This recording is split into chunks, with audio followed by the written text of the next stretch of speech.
반갑습니다. 이경욱이라고 합니다. 한 10년 만에 유성에 와보니까 좀 감회가 새롭네요. 옛날에 소리 먹던 생각도 끝나고. 방금 소개받았는데, 회사 이름이 클라스로 돼 있어서 많이 모르시던데, 이게 클라스가 라틴어로 이제 내일이라는 뜻입니다. 미래, 주말로. 원래는 이제 미래금융연구소 이렇게 하려고 했더니 이제 너무 분하고 찾다가 했던 게 이제 클라스고, 안 궁금해 하실 분도 많겠지만, 소개는 이제 하셨는데, 최근 이제 제가 쓴 한글판이랑 영문판이 같이 있으니까, 영문판을 쓰면서 6개월 정도 걸렸어요. 6개월 정도 걸리면서 이제 바뀐 게 좀 더 반영이 되어 있으니까, 영어를 좋아하시는 분은 아마추어에 가셔서 영문판을 보셔도 됩니다. 저는 이제 방금 소개받았지만, 원래는 전산을 전공했는데, 보험내시라는 게 이제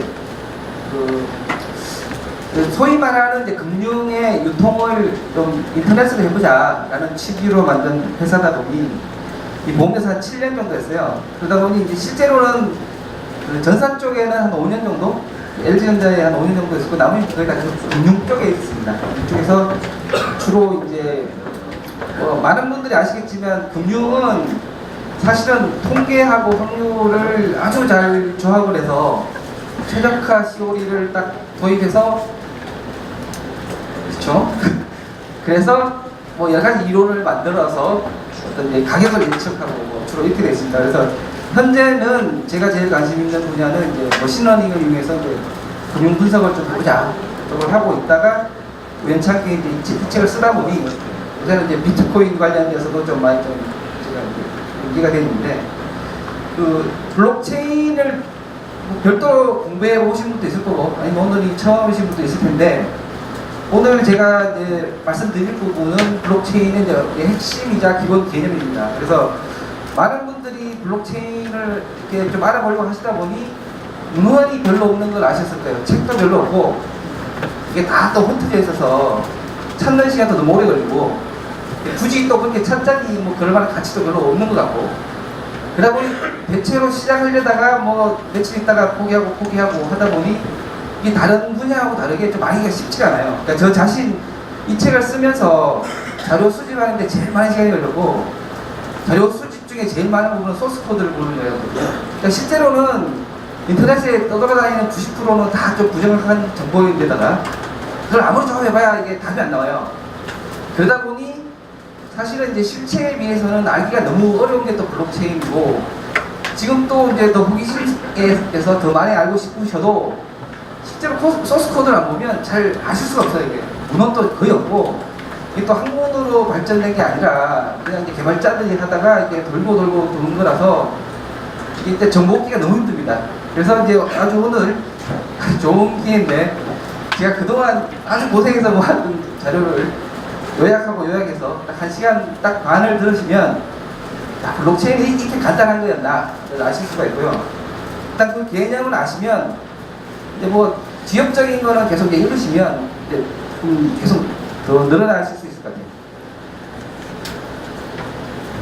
근데 특히 블록체인이 장밋빛을 계속 이제 기술적으로 이제 하는 이유가, 많은 사람들이 이게 이제 암호화폐가 연기가 되다 보니 실제로 기술 쪽이 아닌 사람들이 좀 많이 들어와 있고, 근데 이게 이제 장밋빛을 얘기하는 사람 대부분에 보면 기술자들이 얘기하는 건 거의 없어요. 보면 예를 보면 여기 보면 존 메가피라고 아시죠? 그 바이러스.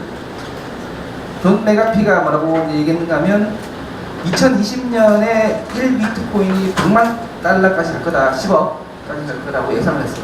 자, 이건 이제 반드시 간다.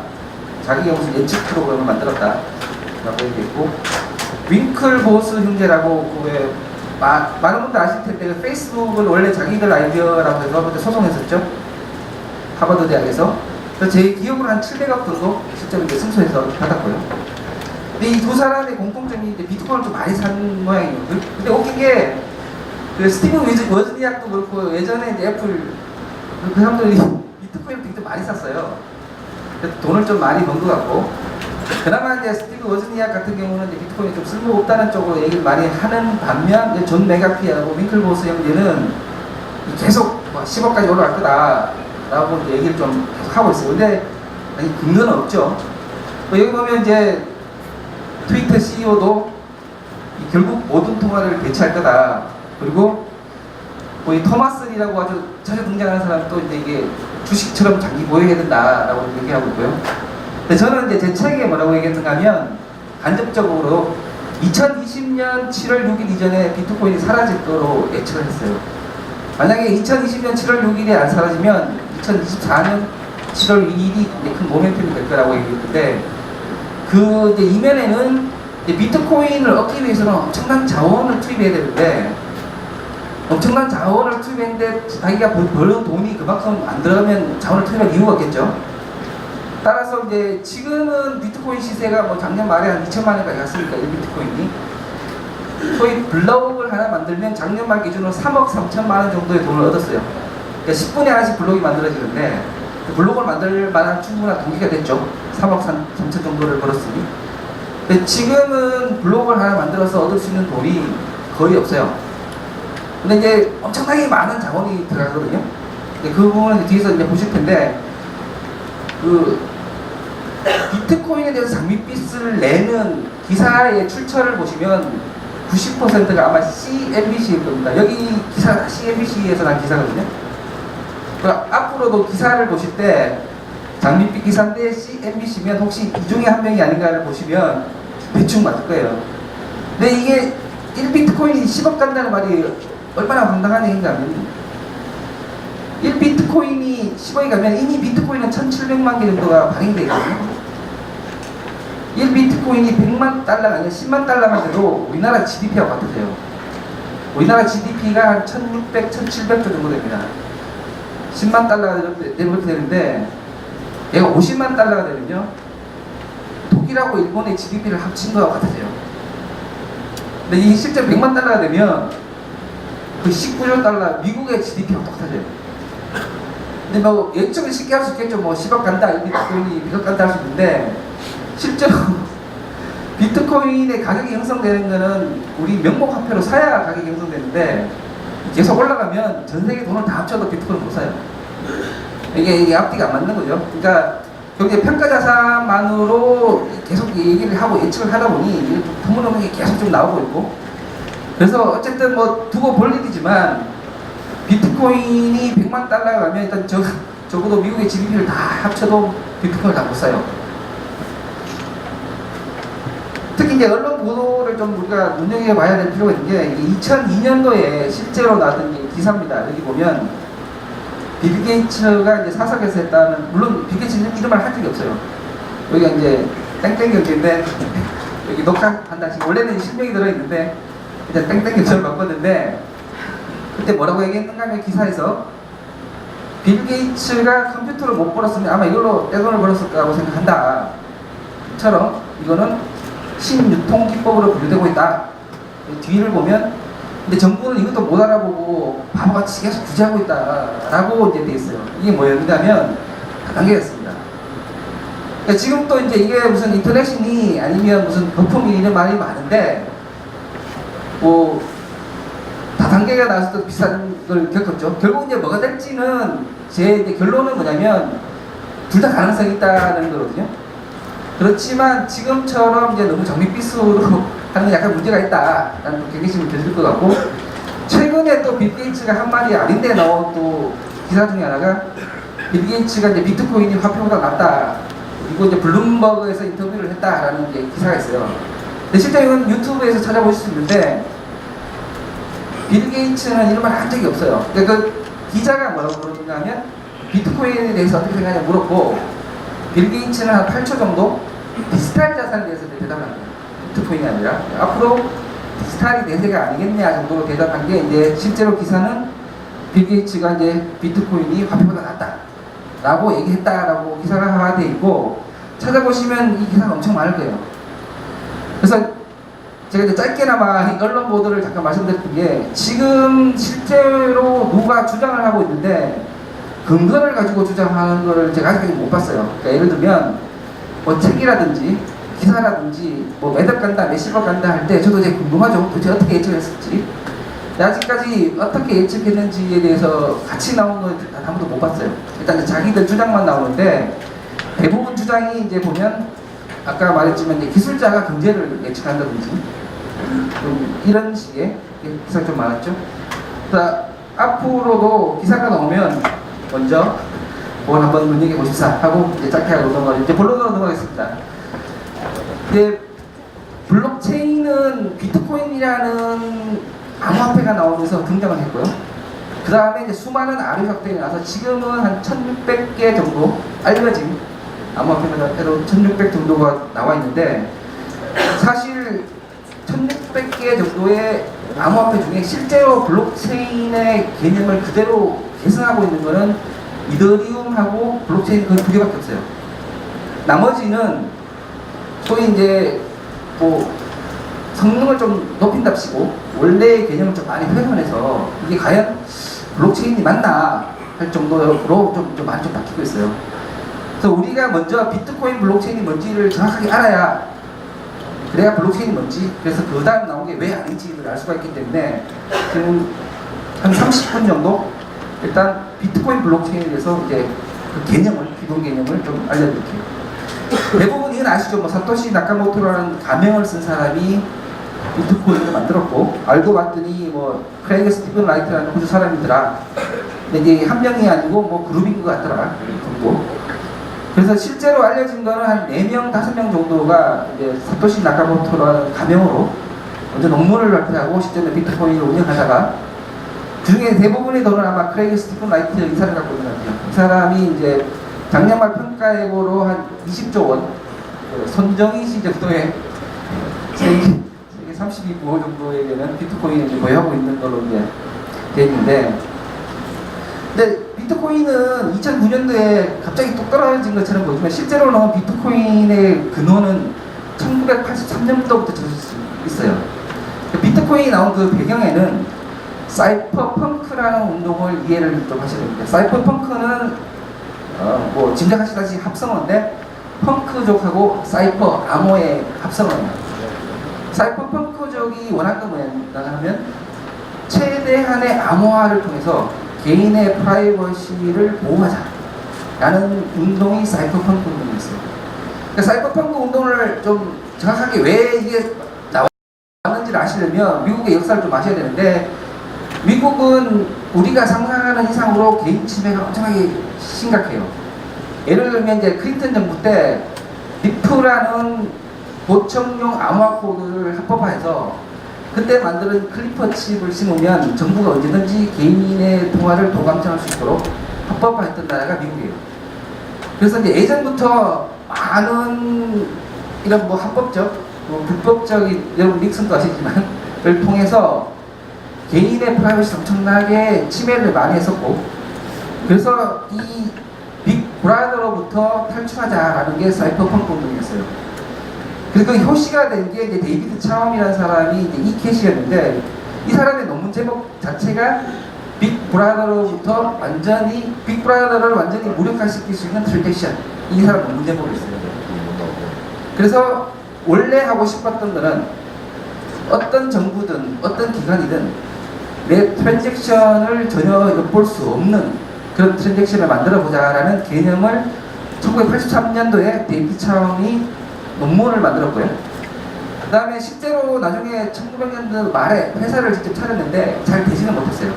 물론 이제 그때는 탈중앙화라든지 이제 뭐 블록체인 개념이 없었기 때문에 은행하고 제휴를 통해서 이제 프라이버시인데 암호화를 많이 썼죠.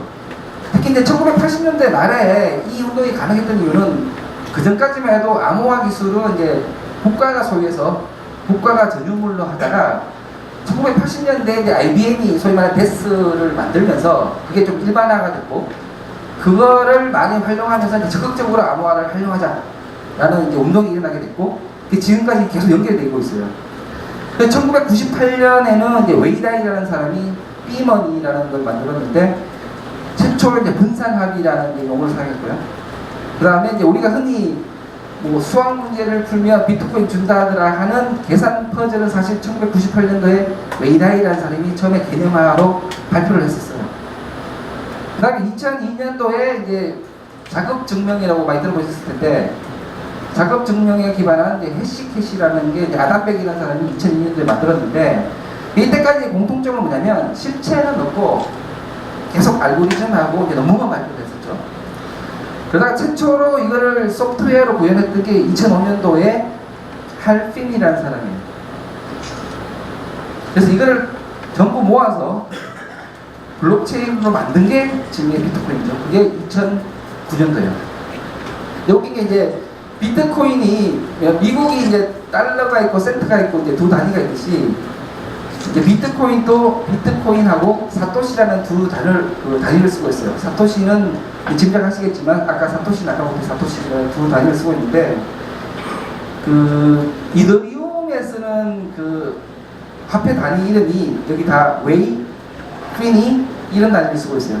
그러니까 결국 이제 이더리움이든 이제 비트코인이든 이 사이버펑크 운동을 이어받아서 원래 만들려고 했던 거는 개인의 프라이버시를 지킬 수 있는 트랜잭션을 할 수 있는 프로그램을 만들었는데, 사실은 이 개인의 프라이버시를 만드는, 그러니까 지킨 트랜잭션보다는 더 많은 용도를 나중에야 발견하게 된 게 블록체인이었죠. 물론 이제 사토시 나카모토가 이거를 발표할 때만 해도 블록체인이라는 개념도 없었고 그런 단어도 없었고, 다만 사이버펑크를 이어받은 어떤 개인의 프라이버시를 지킬 수 있는 암호화를 통한 비트코인을 만들었는데, 오히려 이제 그 이후에 실제 이제 진가를 발휘하기 이제 찾기 시작하는 사람들이 블록체인이라는 단어도 만들어지고, 그 다음에 새로운 정의가 계속 좀 만들어지겠죠.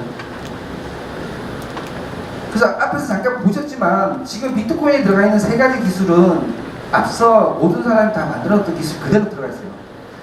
다만 한 가지 차이는 요 빨간색으로 저는 자급 증명이 이전에 비해서 이제 극도로 어려워졌다는 건데, 자급 증명은 원래 이제 1990년대에 왜 나왔는가 하면 워낙 이제 스팸이 많으니까, 자급 증명의 기본 정신은 이제 나쁜 짓을 할 때 돈이 많이 들도록 해서 나쁜 짓을 최대한 억제하자라는 게 자급 증명의 기본 정신이에요. 그 여러분들이 이제 인터넷에 회원 가입하려고 할 때 저희가 가장 많이 접하는 자급 증명이 뭐냐면, 이제 뭐 이렇게 가독성이 떨어지는 분 폰을 넣게 하죠. 999 넣게 하고. 어떻게 보면 일종의 자급 증명이에요. 그러니까 그 오토메이션을 해서 함부로 하는 걸 막는 최소한의 장치가 자급 증명인데, 이게 어려우면 어려질수록 사람들이 안 하겠죠. 그래서 비트코인에 들어가 있는 자급 증명은 극도로 어렵게 돼 있고, 이 자급 증명을 하는 데는 엄청난 전기세가 들어가요. 그래서 이 자급 증명을 하려면 동기부여가 돼야 되고, 그 실제로는 이 세 가지는 이미 있던 기술을 사용했는데, 이 중에 뭐가 빠졌는가 하면 그 왜 자급 증명을 해야 되는지에 대한 대답을 아무도 못했어요. 뭐가 빠져있는가 하면 소위 말하는 인센티브 엔지니어링이 여기 가장 중요한 팩터 중에 하나인데, 현재 구현된 어떤 블록체인이라도 이 인센티브 엔지니어링에 대해서 얘기를 하고 있다거나 이 인센티브 엔지니어링에서 해답을 주는 데는 하나도 없죠. 따라서 비트코인이든 이더리움이든 내일이라도 지금 암호화폐 시세가 떨어져서 채굴할 때, 소위 말하는 이제 블로그 만드는 걸 제가 채굴이라고 하지 않습니까? 채굴 단가가 떨어지면 채굴할 이유가 없어요. 내일이라도 채굴을 안 하면 멈춥니다. 제가 아까 2020년 7월 2일에 이게 없어질 가능성이 크다고 한 이유 중에 하나가, 이게 거의 4년 주기로 한 번씩 이게 채굴 단가가 엄청나게 떨어져요. 그게 소위 여러분이 들어보셔서 이제 반감기였는데, 이게 비트코인이든 뭐든 블록체인이 항구적으로 계속 가려면 아주 잘 짜여져 있는 인센티브 엔지니어링이 뒷받침되지 않으면 이게 언제까지 갈지 알 수 없어요. 그래서 우선은 돌아가는 것처럼 보여도 이게 내일도 돌아가고 올해도 돌아가고 10년 뒤에도 돌아갈지는 알 수가 없는 거죠. 지금 많은 업체들이, 심지어 여기 뭐 대기업 계신지 모르겠어요. 많은 대기업조차 지금 이더리움 기반의 D앱을 열심히 하면서 블록체인을 하고 있다고 말씀을 하시는데, 이더리움은 내일 당장 멈춰도 하나도 이상하지 않은 메인넷을 가지고 있어요. 똑같이 채굴을 안 하면 이더리움은 멈추죠. 근데 거기에 뭐 스마트 컨트랙을 아무리 넣어봐야 내일 이게 돌아갈지를 알 수가 없어요. 따라서 블록체인이 항구적으로 돌아가는 메인넷이 만들어지고, 그 메인넷이 계속 돌아가려면 정말 잘 짜여진 인센티브 엔지니어링이 뒷받침되지 않으면 하는데 정말 우습게도 지금 이 인센티브 엔지니어링은 아무도 얘기를 안 해요. 왜냐하면 지금 암호화폐 시세가 너무 좋기 때문에 지금 채굴하면 단가가 너무 좋기 때문에 아무도 이런 얘기를 좀 안 하고 있죠.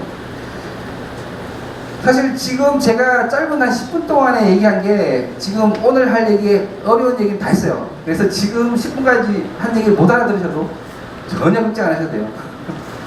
다만 이제 블록체인을 미리 아셨던 분은 제가 앞에 10분 동안에 한 얘기가 뭔지를 좀 아셨을 거고 지금 오늘 오신 목적이 나머지 시간을 들으시면 제가 앞에 한 10분이 무슨 말인지 이제부터 이제 아실 수 있을 거예요. 자, 이제 하나씩 볼까요?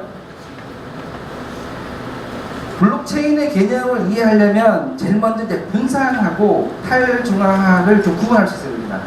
대부분은 이제 중앙화 시스템과 분산 시스템을 구분하고 그 다음에 분산 원장을 블록체인이라고 얘기하는데 사실은 아주 잘못된 분류예요. 그러니까 분산 원장으로 블록체인을 분류하게 되면 리플 같은 게 블록체인이 되어버리거든요. 근데 리플은 블록체인이 아니에요. 근데 그거를 구분하기 위해서는 분산하고 탈중앙화를 구분해야 됩니다. 먼저 다 아시다시피 중앙화 시스템과 분산 시스템의 차이는 중앙화 시스템은 중앙 서버라는 한 놈이 모든 서비스를 알아서 처리하고 저장하고 종합하고를 단 하나의 서버가 다 알아서 하죠. 이 하나의 서버가 알아서 하던 게 이제 분산이 되면 말 그대로 분산 시스템이에요. 근데 분산이 되는 시스템 중에서도 이 모든 노드가 동등하냐 아니냐에 따라서도 분류를 할 수 있는데 예를 들면 이런 겁니다. 어떤 작업이 있는데 작업을 N개의 노드에 분류를 하는데 어떤 특정 노드가 개입이 돼서 자기가 이미대로 분류하고 이미대로 종합하고 하더라도 분산 시스템이에요. 이런 분산되거든요. 여전히 분산이죠. 그러니까 일이 분산되는 관점만 지켜지만 분산 시스템이죠. 하지만 탈중앙화 시스템이라는 것은 어떤 경우든 특정 노드가 일을 분산한다든지 일을 종합한다든지 하고 개입이 되면 안 돼요. 이게 왜 차이가 있는가 하면 우리가 블록체인이 왜 해킹으로부터 안전하다고 얘기하는가 하면 해커가 목표로 삼을 대상이 뚜렷하지 않기 때문에 안전한 거죠. 개별 노드는 당연히 중앙화 시스템보다 훨씬 해킹하기가 쉬워요. 그런데 해커의 가장 큰 목표는 뭐냐면 가장 큰 리소스를 가지고 있는 타겟을 삼아야 되기 때문에 중앙화 시스템은 모든 걸 다 가지고 있죠. 그래서 자기가 재화를 얻든 아니면 이 시스템을 무력화시키기 위해서 한 놈만 타겟을 삼으면 되기 때문에 해커가 뚜렷한 목표가 있고 분산 시스템은 이게 분산됐기 때문에 좀 애매해지죠. 거기다가 노드 한 100만 개가 똑같이 분산되어 있으면 이 100만 개가 똑같은 타겟이 되기 때문에 사실상 타겟이 없는 거예요. 근데 어떤 특정한 놈이 개입하기 시작하면 걔만 무력화시키면 전체를 무력화시킬 수 있는 뚜렷한 타겟이 하나씩 생기게 되는 거고 그러면 블록체인의 기본 개념이 사라지는 거예요. 지금 뭐 들어보신 분은 있으실 텐데 요새 뭐 EOS라는 암호화폐가 전 세계 21개 노드를 골라서 21개 노드가 지금 얘들을 권장해서 블록체인을 운영하는 블록체인 시스템을 하겠다라고 얘기하고 있는데 지금 제 얘기에 따르면 그 블록체인이 될 수가 없죠. 그 21개만 무력화시키면 100만 개든 1000만 개든 노드가 무력화되는 거죠. 그래서 기본 개념에서 분산화와 탈중화를 우리가 구분했을 때 우리가 얻을 수 있는 실익은 뭐냐면 과연 해커가 여전히 뚜렷하게 목표로 삼을 게 사라졌느냐 아니냐 라는 거고 우리가 뒤에 보겠지만 블록체인의 또 다른 효용은 아무도 안 믿어도 돼요. 모든 노드를 못 믿어도 우리가 항상 무결성을 가지고 있어야 블록체인을 할 수 있는데 누군가 개입을 하게 되면 그 누군가를 못 믿으면 이 시스템 돌아갈 수가 없죠. 따라서 누군가 개입이 많이 되면 많이 될수록 첫 번째는 해커의 목표가 점점 뚜렷해지는 거고 두 번째는 그 사람을 신뢰해야만 시스템이 돌아가요. 따라서 이거는 많이 개입이 되면 될수록 블록체인이 원개념에서 점점 멀어지는 거죠. 근데 하나의 딜레마는 우리가 이제 예전에 분산 시스템이 있고 이제 중앙 시스템이 있었는데 과연 이제 독자적으로 완전히 고립된 하나의 시스템이 과연 정답이냐 라는 데서 의문이 있을 수 있죠. 왜 반드시 그러면 절대적인 이 시스템인데 하이브리드 시스템은 안 되느냐, 그렇죠? 그래서 나온 게 요새 이제 그 IBM과 리눅스 재단이 하고 있는 소위 말하는 자기들하고 하이퍼레즈라는 블록체인을 보면 걔들은 근본적으로 어디서 출발하는가, 왜 이런 익명을 왜 가져야 되냐. 왜냐하면 시스템의 대부분 클라이언트는 우리가 이미 안다. 상거래에서 클라이언트는, 특히 공급자들은. 그런데 이렇게 어려운 익명의 문제를 굳이 왜 풀어야 되냐라고 해서 많은 컨디션을 제한을 하고, 그래서 컨디션을 제한했을 때 얻을 수 있는 것은 성능의 향상이죠. 그래서 원래 비트코인이 풀려고 했던 것은 절대 익명이 존재하는, 완전 익명이 존재하는 그 P2P에서 문제를 풀고자 했고, 현재의 대부분의 프로젝트는 왜 우리가 완전 익명을 풀어야 되냐, 사실 완전 익명에서 돌아갈 필요가 뭐 있냐. 그래서 여러 조건을 붙이면서 점점 하이브리드 형식으로 가면서 속도도 향상되고 기술도 많이 향상되고 있는 상태로 가고 있어요. 그렇지만 여전히 두 프로젝트가 할 수 있는 효용은 완전히 다르죠. 완전 익명에서 돌아갈 수 있는 시스템이란 어느 정도 가정이 돼야든지, 예를 들면 뭐 인정해서 들어온다든지, 요새 뭐 프라이빗 블록체인이라는 얘기가 나오고 있는데, 어떤 컨디션에 대해 들어가는 블록체인은 반드시 같을 수가 없죠. 그래서 이제 여기서 두 가지 알아야 될 거는 탈중앙하고 분산은 다르고, 탈중앙하고 분산이 풀려는 문제도 다르고, 다만 완전 탈중앙가 정답이냐는 또 생각해 볼 필요가 있다 정도로 우리가 얘기할 수 있을 것 같아요. 대충 보면 2008년도에 아까 말한 사토시 나카모토가 페이퍼를 만들고,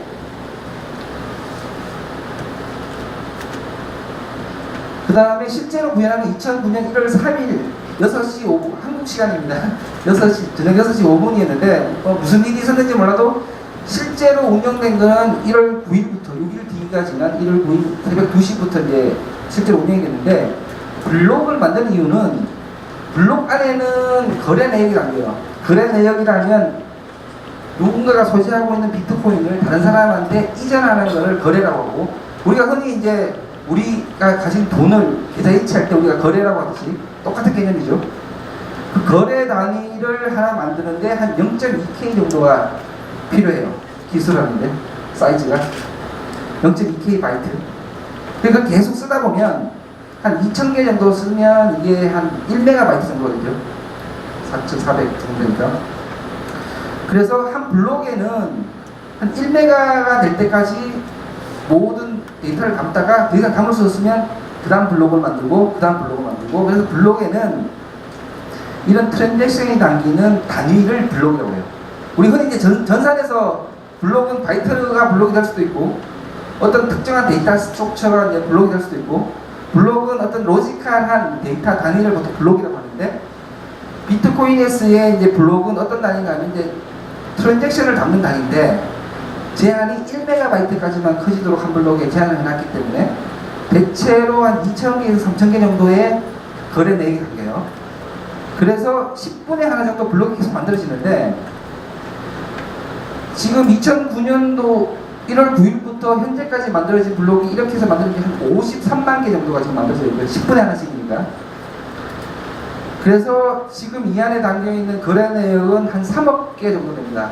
3억 개 정도가 좀 많이 느껴질 수도 있는데 실제로는 아주 작은 수예요. 왜냐면 우리나라 금융결제원에서 한 해 처리하는 거래 건수는 108억 건 정도 돼요.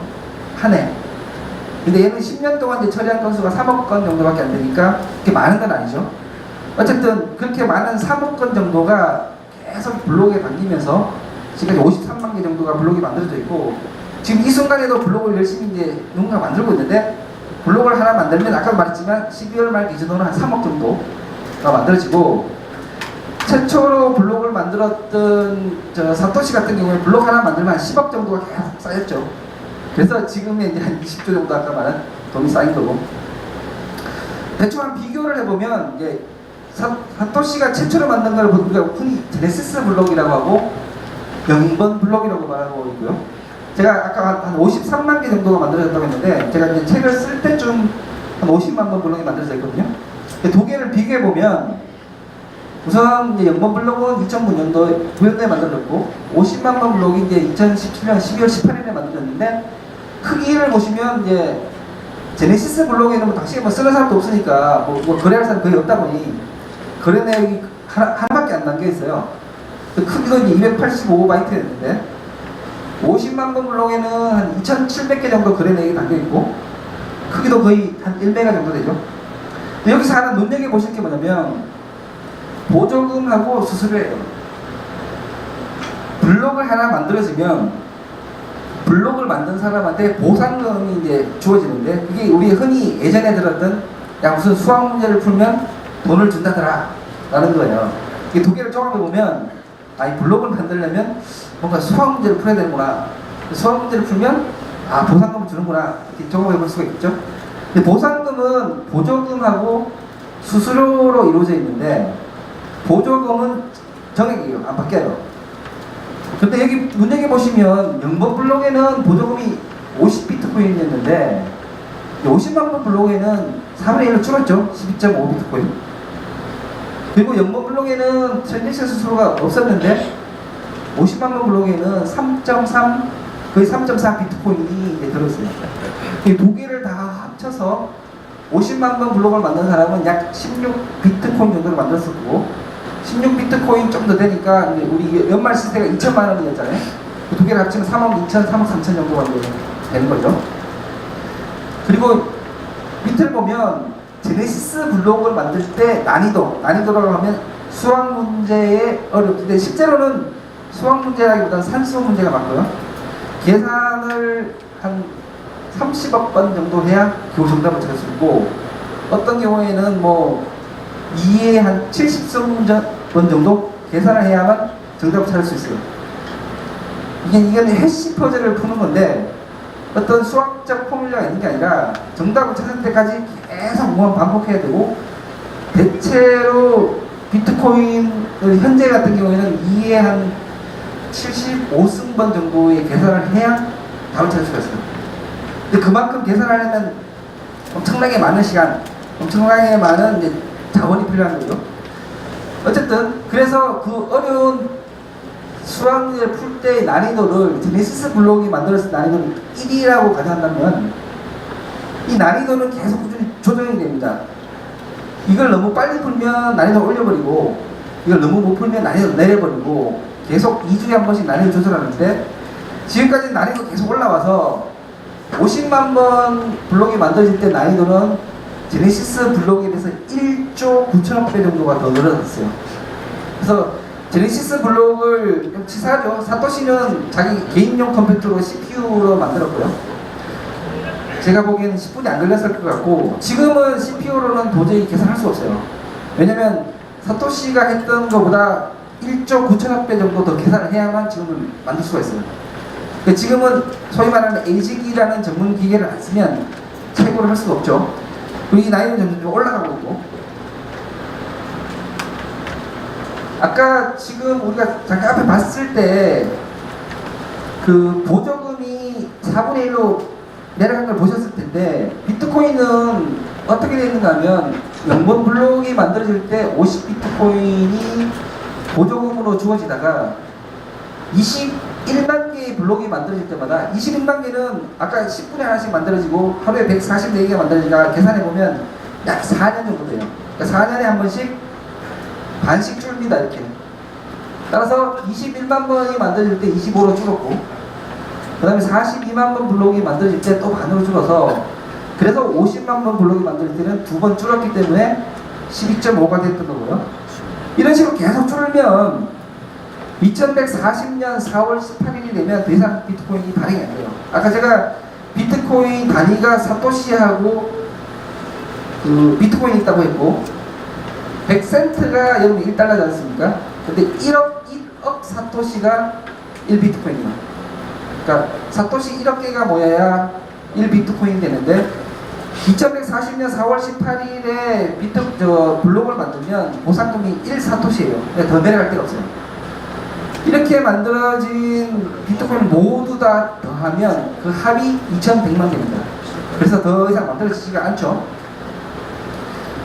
근데 실제로는 원래는 131년 동안 비트코인이 발행되게 됐지만 실제로는 앞에 24년에 99%가 다 발행되고 이게 반감을 하니까 나머지 107년 동안은 1%밖에 안 만들어져요. 그래서 이제 경제를 잘 모르는 기술자들이 뭐라고 얘기하는가 하면 현재의 화폐의 가장 큰 문제는 인플레이션이다. 인플레이션은 돈을 찍기 때문이다. 근데 비트코인은 그래서 돈이 발행 안 되기 때문에 인플레이션이 없기 때문에 완전 화폐다라는 좀 이상한 논리로 이게 이제 미래의 화폐가 될 거라고 얘기를 하고 있죠. 근데 실제로 웃긴 거는 그 다음에 나온 이더리움은 이 총 매장량이 한정돼 있잖아요. 비트코인은 131년 동안 2100만 개가 만들어지지만 이더리움은 1년에 1800만 개가 만들어지고, 그래서 비트코인은 뭐라고 했냐면 자기들 디플레이셔너리 머니라고 합니다. 인플레이션이 없는 돈이다.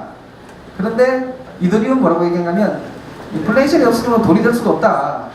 자기들이 진정한 돈이라고, 자기들은 최초의 진정한 인플레이셔너리 암호화폐라. 그리고 둘 다 경제하고 아무 상관이 없는 기술자들이 계속 그 얘기 가지고 서로 자기 화폐가 미래가 화폐가 될 거라고 얘기하고 있죠. 사실은 이제 디플레이션이나 인플레이션이라는 거는 결국 이제 어쨌든 돈의 가치인 건데, 현재는 스스로가 자기가 가치 척도의 기능을 못하고 있는데 그 말하는 자체가 웃긴 거죠. 어쨌든 비트코인은 총 매장량이 2100만 개로 되어 있는데, 그럼 왜 2100만 개냐? 소스 코드 이렇게 해놨기 때문이죠. 못 바꾸느냐? 바꿀 수 있죠. 내일이라도 소스 코드를 2100에서 4200만 원 바꾸면 4200만 원 돼요. 근데 문제는 뭐냐면 이게 블록체인이 가진 가장 큰 단점 중에 하나인데, 만약에 이게 중앙 시스템이라고 하면 발행량을 4200만 개로 바꾸려면 서버를 잠시 중단하고 4200으로 바꾼 다음에 다시 런닝을 하면 되는데, 지금 비트코인에서 이걸 2100만을 4200만 바꾸려면 비트코인 쓰고 있는 1000만 명이 될지 2000만 명이 될지 모르는 사람이 소프트웨어를 다 바꿔야 돼요. 그렇죠? 그러니까 이거는 기본적으로 B2P이기 때문에 어떤 서버가 있는 게 아니라 여기 참여한 사람들이 그 소프트웨어를 받고 그 소프트웨어로 B2P에 참여하고 있기 때문에 소프트웨어의 어떤 특정 부분이 바뀌면 모든 사람이 다 바꿔야만 그게 반영돼요.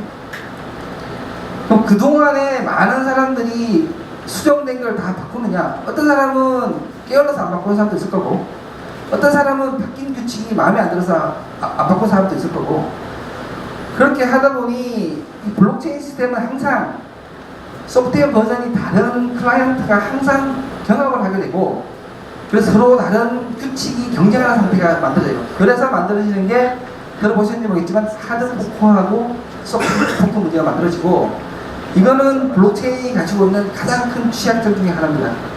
이 소프트 포크, 하드 포크는 우리가 지금 뒤에 좀 따로 알아볼 거고요. 중요한 건 뭐냐면 왜 2100만 개냐, 왜 10분에 하느냐, 뭐 특별히 이유는 없어요. 그냥 만들 때 10분에 하나씩 블록이 만들어지도록 마이너스를 했고, 그냥 2100만 개로 만들어졌고, 실제로 그 뒤에 나온 많은 이제 암호화폐, 1600만 개 되는 암호화폐는 비트코인을 그냥 가져다가 그 부분만 바꿔서 5분에 하나씩 발행하게 하고 이름 붙여서 화폐 내고, 2100만 개를 4200만 원에서 화폐 내고, 그렇게 된 게 지금 1600만 개나 만들어졌어요. 1600 이상 만들어져 있고, 여러분들도 지금 깃허브에 소스 있으니까 갖고 와서 비트코인 3으로 해서 이거 바꾸시면 돼요. 10분에 하나가 너무 마음에 안 들면 2분에 하나로 바꾸면 되고, 그래서 특별히 어떤 이유가 있어서 만들어진 건 아니라 그냥 10분으로 정했는데, 이게 길면 길수록 무결성을 유지하는 데는 도움이 돼요. 그건 우리 뒤에서 볼 텐데, 어쨌든 그래서 처음에 만들 때는 한 10분 정도면 되지 않을까라고 이제 그냥 감으로 했겠죠. 그렇게 해서 만들어졌고, 아까 잠깐 제가 이제 블록이 어떤 데이터를 남는 이제 단위라고 했는데, 이거를 이제 우리가 거래 원장하고 비유를 하자면 블록은 그냥 거래 원장의 특정 페이지라고 생각하시면 돼요. 우리가 이제 보통 거래 원장에 거래 내용을 막 기록하지 않습니까? 기록하다가 이제 페이지가 다 차면 이제 다음 페이지에 쓰듯이, 블록에 아까 말한 2000개 정도를 이제 계속 열심히 담다가 그게 다 차면 이제 다음 블록 만들고 다음 블록 만들고, 그래서 그게 다 차는 게 이제 블록체인 데이터가 되는 거고요. 지금 이제 블록체인하고 중앙화 시스템의 가장 큰 차이는 뭐냐면, 중앙화 시스템은 모든 서비스를 자기가 직접 처리하고 자기가 직접 저장하고 모든 걸 다 하죠. 그런데 블록체인에서는 모든 방식이 브로드캐스팅 방식이에요. 바꿔 말해서 어떤 일이든 내가 하고자 하는 어떤 의지를 모든 노드에 다 알려줘야 돼요. 두 개랑 비교해 볼게요. 지금 어떤 상황인가 하면 A라는 사람이 B라는 사람에게 10,000원을 주고 싶은 상황이에요. 근데 왼쪽은 이제 우리가 흔히 사용하는 은행이죠. 이 경우는 뭐냐면 이제 은행에 10,000원을 주고 싶다고 요청한 상황이고, 요청이에요. 실제로는 이게 처리가 되려면 은행이 억셉트하고 은행이 이 기록을 쓰면 처리가 되겠죠. 이 사람들이 요청한 거고, 블록체인에는 A가 B에게 10,000원을 주고 싶으면 B에게 10,000원을 주고 싶다는 의사를 쓴 거래 내역을 작성한 다음에 브로드캐스팅을 합니다. 왜 브로드캐스팅을 하는가 하면, 은행은 누가 처리해 줄 줄 아니까 보내면 되죠. 중앙 서버에. 근데 블록체인은 이 누가 처리해 줄 줄 몰라요. 그래서 일단 누가 처리해 줄 줄 모르기 때문에 무조건 다 보냅니다. 다 보내면 이 중에 누군가가 처리를 해줄 거예요. 이게 가장 큰 이제 핵심인데, 종합 시스템은 항상 한 명이 정해져 있고 바뀌지 않는 한 명이 항상 데이터를 처리해주고 서비스를 처리해주고 저장을 해주니까, 그죠? 이 사람한테 항상 보내면 되고, 여기서는 누군지 모르겠는데 보내놨는데 그럼 누가 처리를 하느냐, 이게 핵심이에요. 여러분, 블록체인에 대해서 어렵게 생각하실 필요가 없는 게, 블록체인이 모든 데이터를 동일하게 유출할 수 있는 비결은 실제로 이 요청 데이터를 쓸 수 있는 사람은 단 한 명이에요. 여러 사람이 데이터를 쓰는 게 아니에요. 중앙화 시스템이 데이터가 하나밖에 없고 항상 일관성을 유지하는 이유는 항상 중앙 서버가 쓰기 때문에 일관성을 유지하는 거죠. 그렇죠? 블록체인은 자기가 이 돈을 보내겠다는 의사를 모든 사람에게 보냈지만 실제로 이 의사를 블록에 써야만 이 거래가 성립되는데, 그 블록에 쓰는 사람은 아무나 쓰는 게 아니라 단 한 명만 쓸 수 있어요. 그걸 누가 쓸 수 있는가 하면, 아까 말한 수학 문제, 산수 문제를 제일 먼저 푼 한 사람이 그 권리를 획득해요. 아까 블록이 만들어지면 블록을 하나 만들려면 그 블록에 있는 해시 퍼즐을 풀어야 되는데, 해시 퍼즐 뒤에 잠깐 제가 설명드리겠습니다. 한 10억 번, 20억 번, 30억 번 정도 계산을 해야 된다고 했죠. 계산하다가 가장 먼저 계산을 마치면 그 사람이 이 트랜잭션을 블록에 쓸 수 있는 권리를 획득해요. 그럼 다른 사람은 블록에 못 씁니다. 그 사람만 씁니다. 따라서 어떤 순간이든 쓰는 사람은 한 명이에요. 모든 블록체인은 어떤 순간에 누가 쓸지를 정하는 규칙이 있고, 그거를 우리가 흔히 탈중앙화 합의 규칙이라고 하는데, 뭐 방법이 여러 가지 있을 수 있죠. 랜덤하게 뽑을 수도 있고, 뭐 아까 비트코인처럼 가장 먼저 푼 사람을 뽑을 수도 있고, 아니면 미리 정해놓은 EOS처럼 21명이 알아서 뽑을 수도 있고. 그래서 모두 브로드캐스팅 된 것 중에 이걸 쓸 수 있는 사람은 누군지는 모르지만 제일 먼저 그 순간에 해시 퍼즐을 푼 단 한 사람이에요. 그 차이는 뭐냐면, 저희는 은행을 믿죠. 그래서 우리는 은행에 요청했지만 이 요청이 제대로 됐는지 안 됐는지 검증하는 절차는 없어요. 은행이 알아 처리하죠. 우리 은행 믿으니까, 우리 신뢰를 하니까. 근데 블록체인은 누군가가 처리를 하긴 할 건데 신뢰를 못하죠. 처리는 했겠지만. 따라서 블록체인에는 중앙화 시스템에 없는 검증 절차가 있어요. 그 검증은 누군가 하면 모든 노드가 검증을 합니다. 그래서 일단 브로드캐스팅을 하면, 브로드캐스팅 한 다음에 누가 이 기록을 쓸지를 정하고, 그 정하는 방법은 비트코인 같은 경우에는 아까도 말했지만 해시 퍼즐을 제일 먼저 푼 한 사람한테 권리가 주어지고, 그럼 그 사람이 써요. 또 우리는 누가 쓸지 그 사람이 누군지를 모르기 때문에 검증을 하게 됩니다. 그래서 그 검증을 통과하게 되면 그 블록이 인정을 받게 되고 블록체인이 하나씩 자라나는 시스템이에요. 다시 비교를 해드리면, 중앙화 시스템이든 블록체인이든 어느 순간에 쓰는 사람은 단 한 명이기 때문에 경우 하나밖에 없어요. 하나밖에 없어요. 하지만 은행은 우리가 신뢰로 믿기 때문에 검증을 안 하고 그냥 믿죠. 하지만 블록체인은 우리가 못 믿기 때문에, 누군지 모르기 때문에, 신뢰가 없기 때문에 항상 검증을 해요. 그래서 어떻게 리더를 뽑을 거냐, 누가 쓸 건지를 어떻게 뽑을 거냐, 검증을 어떻게 할지냐에 조합을 하면 수많은 다른 블록체인이 계속 만들어지죠. 그래서 블록체인을 만든다는 것은 실제로 리더 선발을 어떻게 할 거냐, 쓸 사람을 어떻게 선발할 거냐, 그 다음에 쓴 거를 어떻게 검증할 거냐, 도가를 디파인하면 하나의 블록체인이 만들어져요. 뒤에 점점 보면 아시게 될 테니까. 근데 여기서 하나 이제 문제가 있어요. 저희가 P2P잖아요. 그럼 옆에 누가 있는지, 노드가 몇 개 있는지, 어떤 정보가 왔는지 도저히 알 방법이 없어요. 그러다 보면 어떤 경우가 있는가 하면, 아까 제가 해시 퍼즐을 제일 먼저 푼 사람이 기록하는 권리를 갖는다 했는데, 실제로 누가 제일 먼저 푸는지 알 수가 없어요. 왜냐면 내 옆에 노드가 먼저 풀었는지, 저쪽에 미국에 있는 노드가 풀었는지 알 수가 없죠. P2P니까. 나는 나밖에 안 보여요. 그래서 어떤 현상이 벌어지는가 하면, 어떤 경우가 있을까 하면, 여기 A하고 G처럼 동시에 해시 퍼즐을 풀 수가 있어요. 그죠? 근데 아무 노드도 누가 먼저 풀었는지 알 수 없어요. 그리고 A는 G가 있는지도 모르고 G가 풀었는지 알 수도 없죠. 이 상황은 뭐냐면 A하고 G가 동시에 해시 퍼즐을 먼저 딱 풀었어요. 그리고 서로 자기가 혼자 풀었다고, 이제 3억 풀었다고 좋아하고 있는 상황이죠. 그 다음에 절차가 아까 제가 말했지만 검증을 받아야 돼요. 그래야만 이게 블록체인에 들어가니까. 근데 검증을 받으려면 아까 우리가 트랜잭션을 브로드캐스팅 했듯이 똑같은 방식으로 블록을 트랜잭션과 똑같이 이제 브로드캐스팅 합니다.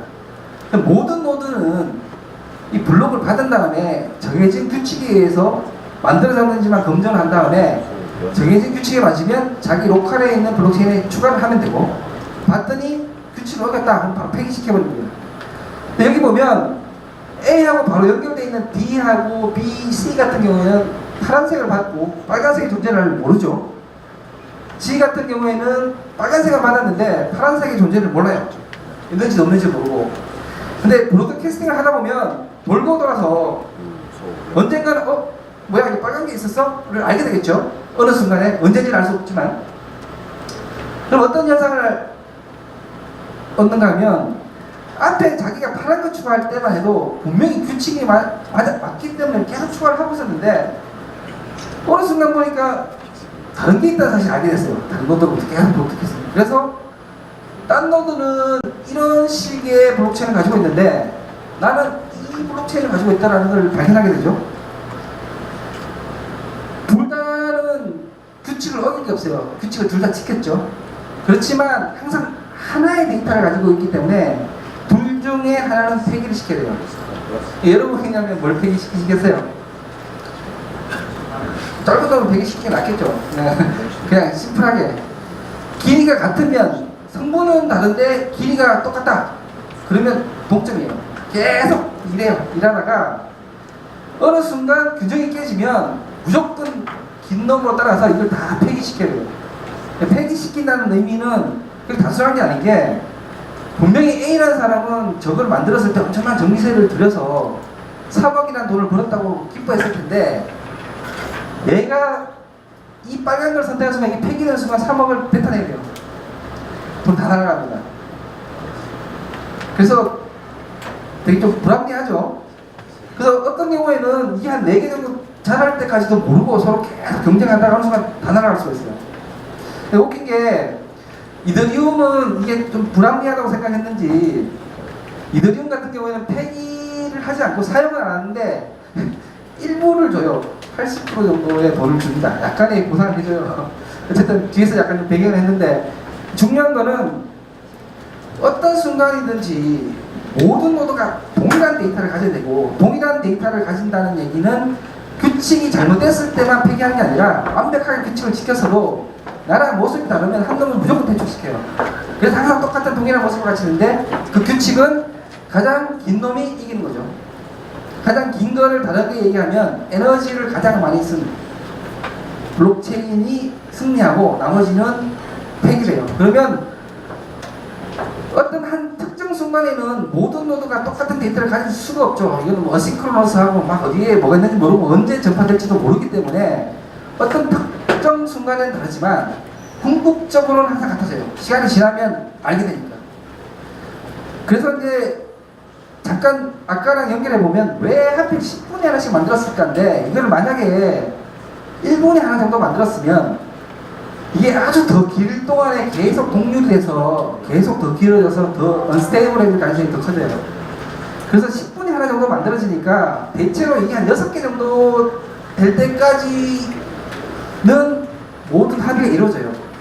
그러니까 3개, 4개 정도에서는 이게 퇴출될 수가 있지만 길이가 어느 정도 이제 뭐 길어지면 이제 좀 안정화가 되는 경향이 있는데, 만약에 채굴 속도를 10분으로 안 하고 뭐 1분 한다든지 3분 한다든지 더 줄였다면 이게 언스테이블라이즈는 길이가 더 길어졌겠죠.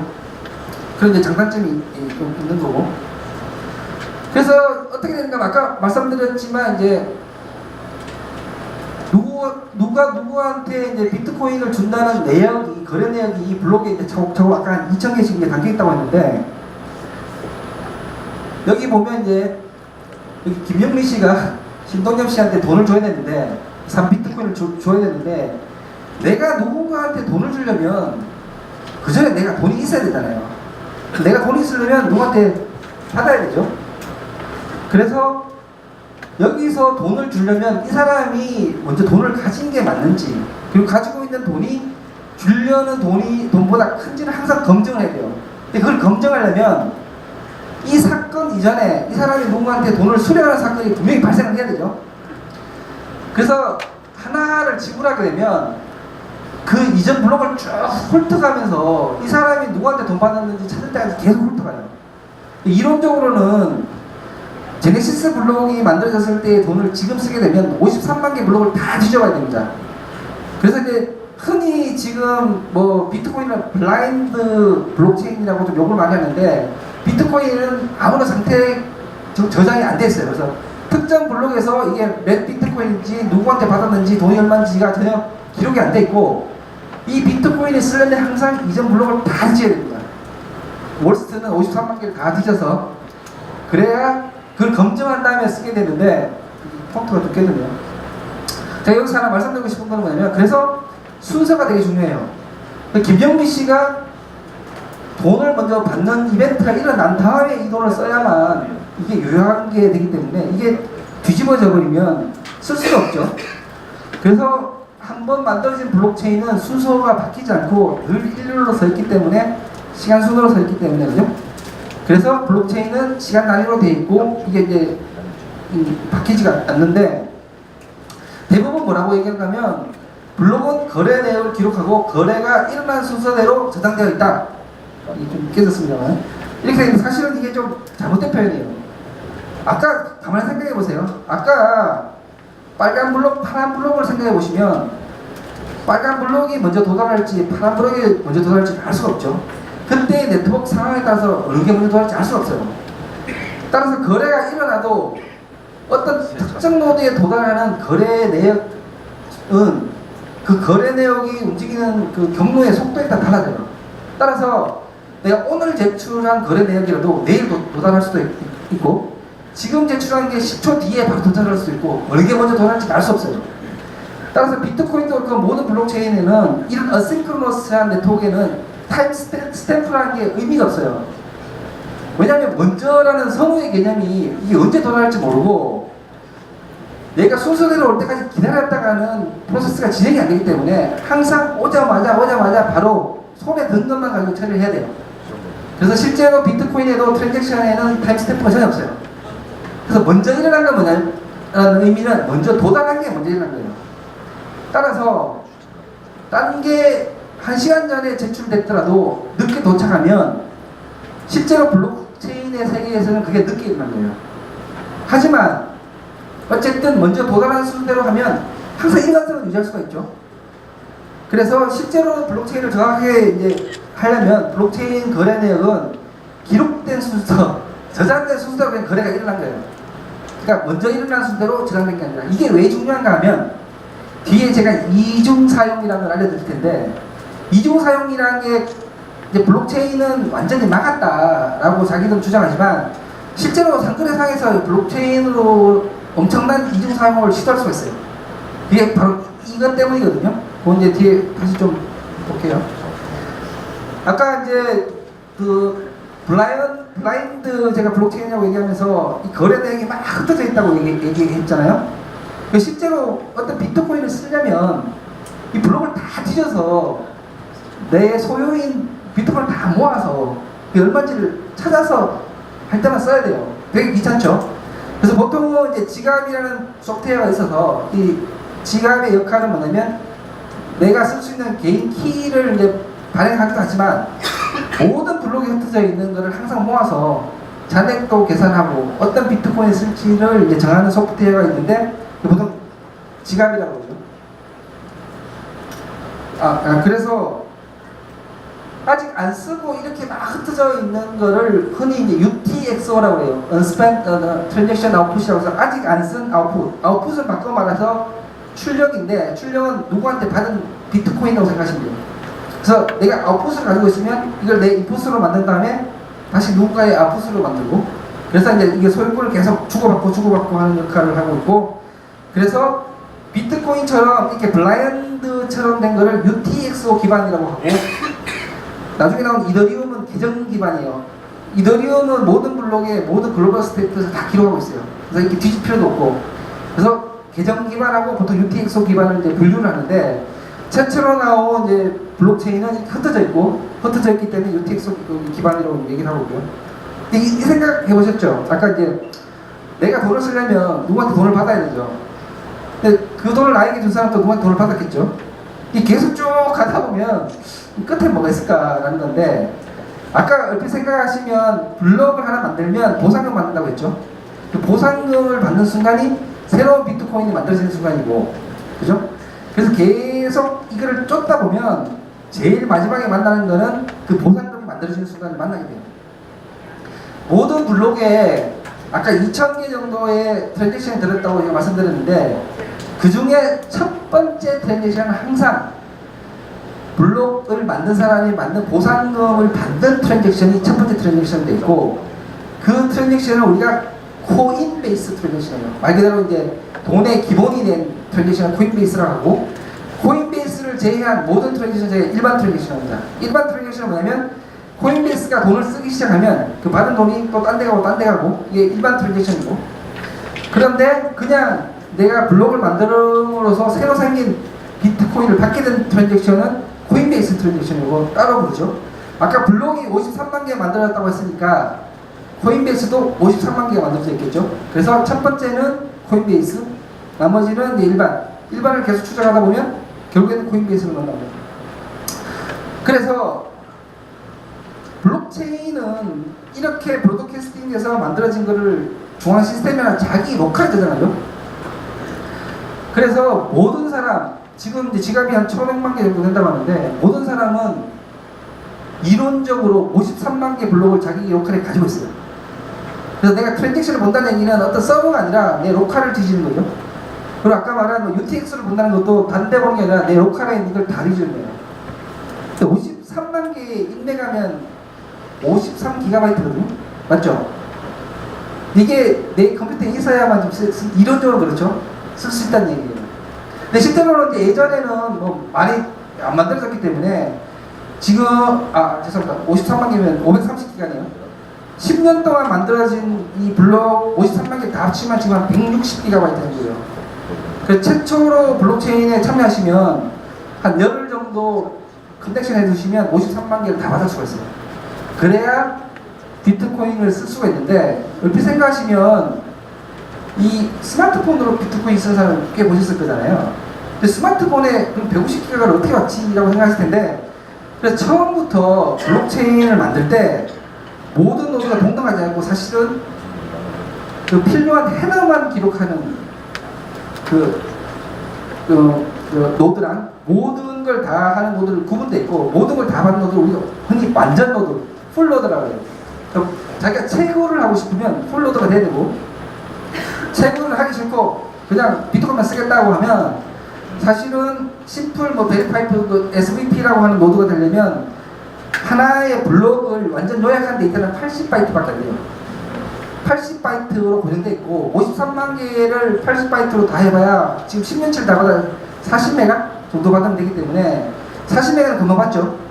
그래서 보통 이제 스마트폰 쓰는 사람은 이제 SPV 노드고 그냥 채굴까지 하겠다는 사람은 180기가 정도를 다 받아서 하는데 여기서 의문점이 하나 드실 거예요.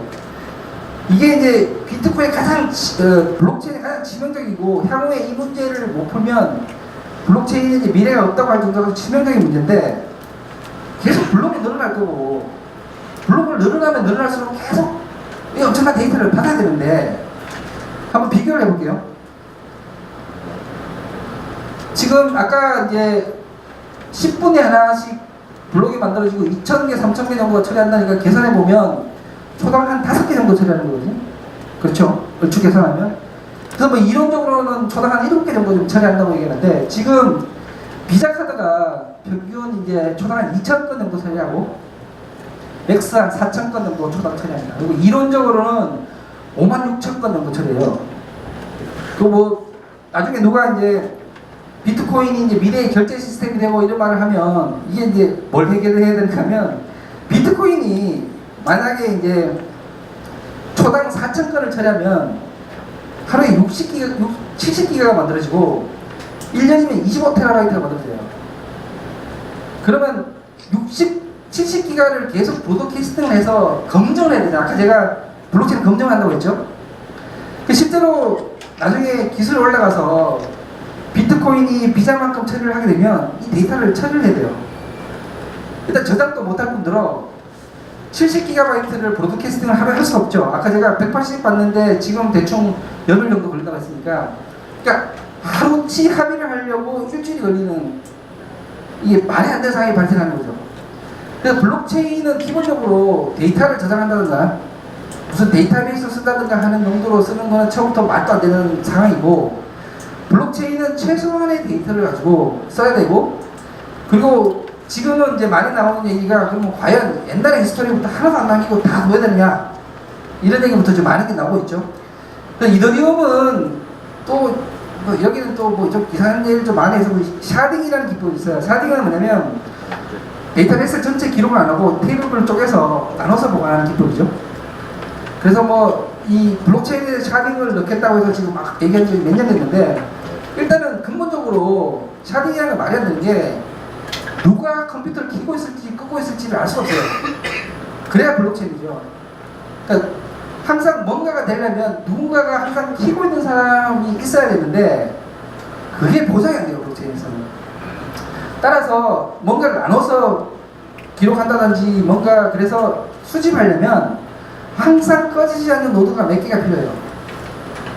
실제로는 지금 비트코인에도 항상 안 꺼진 노드가 있긴 있어요. 그게 뭐냐면, 여러분이 비트코인이 처음에 접속할 때 누가 비트코인을 쓰는데 IP 어드레스를 어떻게 알 수가 있을까요? 알 수가 없잖아요. 그래서 항상 여러분이 이제 비트코인을 처음에 소프트웨어를 해서 접속하시면 그 안에 하드 코딩된 IP 어드레스 들어있어요. 그게 누가 운영하는가 하면 이제 비트코인 재단에서 운영하는 거고, 걔들이 운영하는 재단에 접속을 하면 거기 하드 코드된 도메인 네임 서버가 지금 살아있는 아까 말한 완전 노드가 누군지 IP를 알려줘요. 이런 식으로 최소한의 꺼지지 않는 노드가 계속 늘어나면 블록체인은 계속 확장이 되는데, 근데 원래의 블록체인이라면 아까 말했지만, 아까 탈중화라고 제가 설명할 때 말했지만, 이런 노드가 있으면 있을수록 안정성이 없어져야 되죠. 이게 딜레마예요. 지금 가장 풀지 못한 숙제 중에 하나가 지금 이건 거고, 지금 이거는 그 비트코인뿐만 아니라 이더리움이나 모든 블록체인이 공통을 가지고 있는 문제예요. 이 많은 데이터를 어떻게 처리할 거냐. 그 비트코인이 없애려고 하는 게 이거였죠. 아까 제가 우리나라 금융결제원에서, 우리는 흔히 이제 은행 이체하면 되게 쉽게 생각하는데, 실제로는 은행 이체하면 금융결제원하고 한국은행이 개입돼야 돼요. 왜냐면 여기 A가 D에게 이제 돈을 송금하는데, A, D의 은행이 다를 경우에 A가 D은행에 야, 나 대신 돈 좀 줘, 내가 나중에 갚아줄게, 이런 생각이 일어나거든요. 그러면 그런 은행 금융 공동망을 통해서 이 같은 경우에는 40만 원을 D가 A 대신에 지급해줘야 D가 바로 받을 수가 있어요. 우리 흔히 이걸 지급이라고 하는데, 지급하고 나면 D가 A 실제 돈을 받아봐야 되잖아요. 이게 청산 결제를 해야 되는데, 그 청산 결제는 금융결제원하고 한국은행이 하고, 제가 아까 말했지만 금융결제는 연간 한 108억 건 정도 이 일을 하는데, 이 금융결제원이 하는 일은 단순한 산수를 해요. 108억 건 정도의 산수를 계속 하는데, 이 산수가 단 1원이라도 틀리면 금융의 신뢰가 무너지겠죠. 그러니까 엄청나게 중요하지만 실제로 하는 일은 산수예요. 그래서 여기는 몇천 명의 인원이 들어가 있고, 모든 은행이 여기 분담하는 분담금이 몇 조가 돼요. 연간 운영비가 거의 조 단위가 되죠. 근데 실제로 비트코인 시스템이 여기 운영이 된다고 하면 금융결제원 사람들은 그냥 필요가 없어지죠. 시스템도 필요 없어지고 운영비도 필요 없어져요. 근데 원래 이제 처음에 블록체인의 환상을 가졌던 거는 이렇게 일은 단순하고 아주 중요해서 많은 사람, 많은 유지비가 들어갔던 거를 블록체인으로 대체하게 되면 몇 조 이상의 효용을 얻게 되고 더 안전성을 얻게 된다는 게 가장 큰 키였죠. 실제로 여러 중앙은행이 우리 한국은행도 포함해서 이게 가능성이 있는지는 지금 테스트를 하고 있어요. 다만 아까 그 속도부터 이제 해결될 부분은 많지만 여기서 한번 이제 또 앞에도 그렇지만 거꾸로 짚어볼게. 이 원래 비트코인하고 블록체인의 가장 큰 효용인 중개인이 필요 없는 거래라는 게 이게 얼마나 무서운지에 좀 생각해 볼 필요가 있어요. 여러분, 이게 비트코인이 사용하려면 지갑을 깔고 키를 발행해서 여러분 저 공인인증서 저장하듯이 그걸 저장해야 되거든요. 암호를 만약에 까먹죠? 다시는 회복할 방법이 없어요. 내 지갑에 1조가 들어있어도 내가 암호를 잃어버리면 그 돈 못 써요. 근데 암호를 안 잃어버려도 내가 이제 수영장 갔다가 이게 물에 빠져서 복구가 안 되면 암호로는 복구가 안 돼요. 그래서 실제로 지금 유령으로 떠돌아 있는 비트코인이 아마 수십 조 정도 될 겁니다. 지금 실제로 설문조사를 해보면 미국에서 비트코인, 소위 말하는 비트코인 중개소를 이용한 사람들 21% 정도가 기계 훼손이라든지 아니면 암호를 까먹어서 비트코인을 잃어버린 게 있다고 하는 거죠. 회복할 수가 없어요. 그러니까 중개인은 평소에 중개를 위해 있는 게 아니라 어떤 사건이 발생했을 때 중재하기 위해서 존재를 하는 거죠. 근데 이런 중요한 금융거래에 중개인이 없다는 거는 상상할 수가 없는 거고, 또 하나가 이제 제가 이제 많은 든 이유 중에 하나가 저희가 이제 에어비앤비를 이용하면 좀 많이 싸지죠. 이용하는데 뭐 많은 문제가 있고 몰카도 설치되어 있고, 근데 그나마 에어비앤비가 있으면 문제가 하면 에어비앤비 브레이크도 하고 뭐 손도 돌 수 있는데, 이게 중개인이 없으면 문제가 발생하면 어떻게 방법이 없어요. 그래서 실제로 중개인이 없다는 게 우리가 한테 주는 효용은 약간의 수수료의 절감이지만, 그게 주는 다른 반대 거부도 항상 생각을 해야 된다는 거는 되게 중요한 팩트예요. 그 다음에 이제 잠깐 제가 이제 어싱크로너스끼리 생기는 문제 중에 하나가 이중 사용이라고 했는데, 이중 사용은 뭐냐면 말 그대로 비트코인을 두 번 쓰려고 하는 거예요. 이게 왜 가능한가 하면, 아까 비트코인이 실제로 거래가 성립되려면 블록에 써져야 된다고 제가 말씀드렸는데 그게 10분 정도 걸려요. 10분에 하나씩 만들어지니까. 근데 10분이 되기 전까지, 그러니까 블록에 써기 전까지는 아직 이거는 나의 의사인 거지 아직 성립된 계약이 아니에요.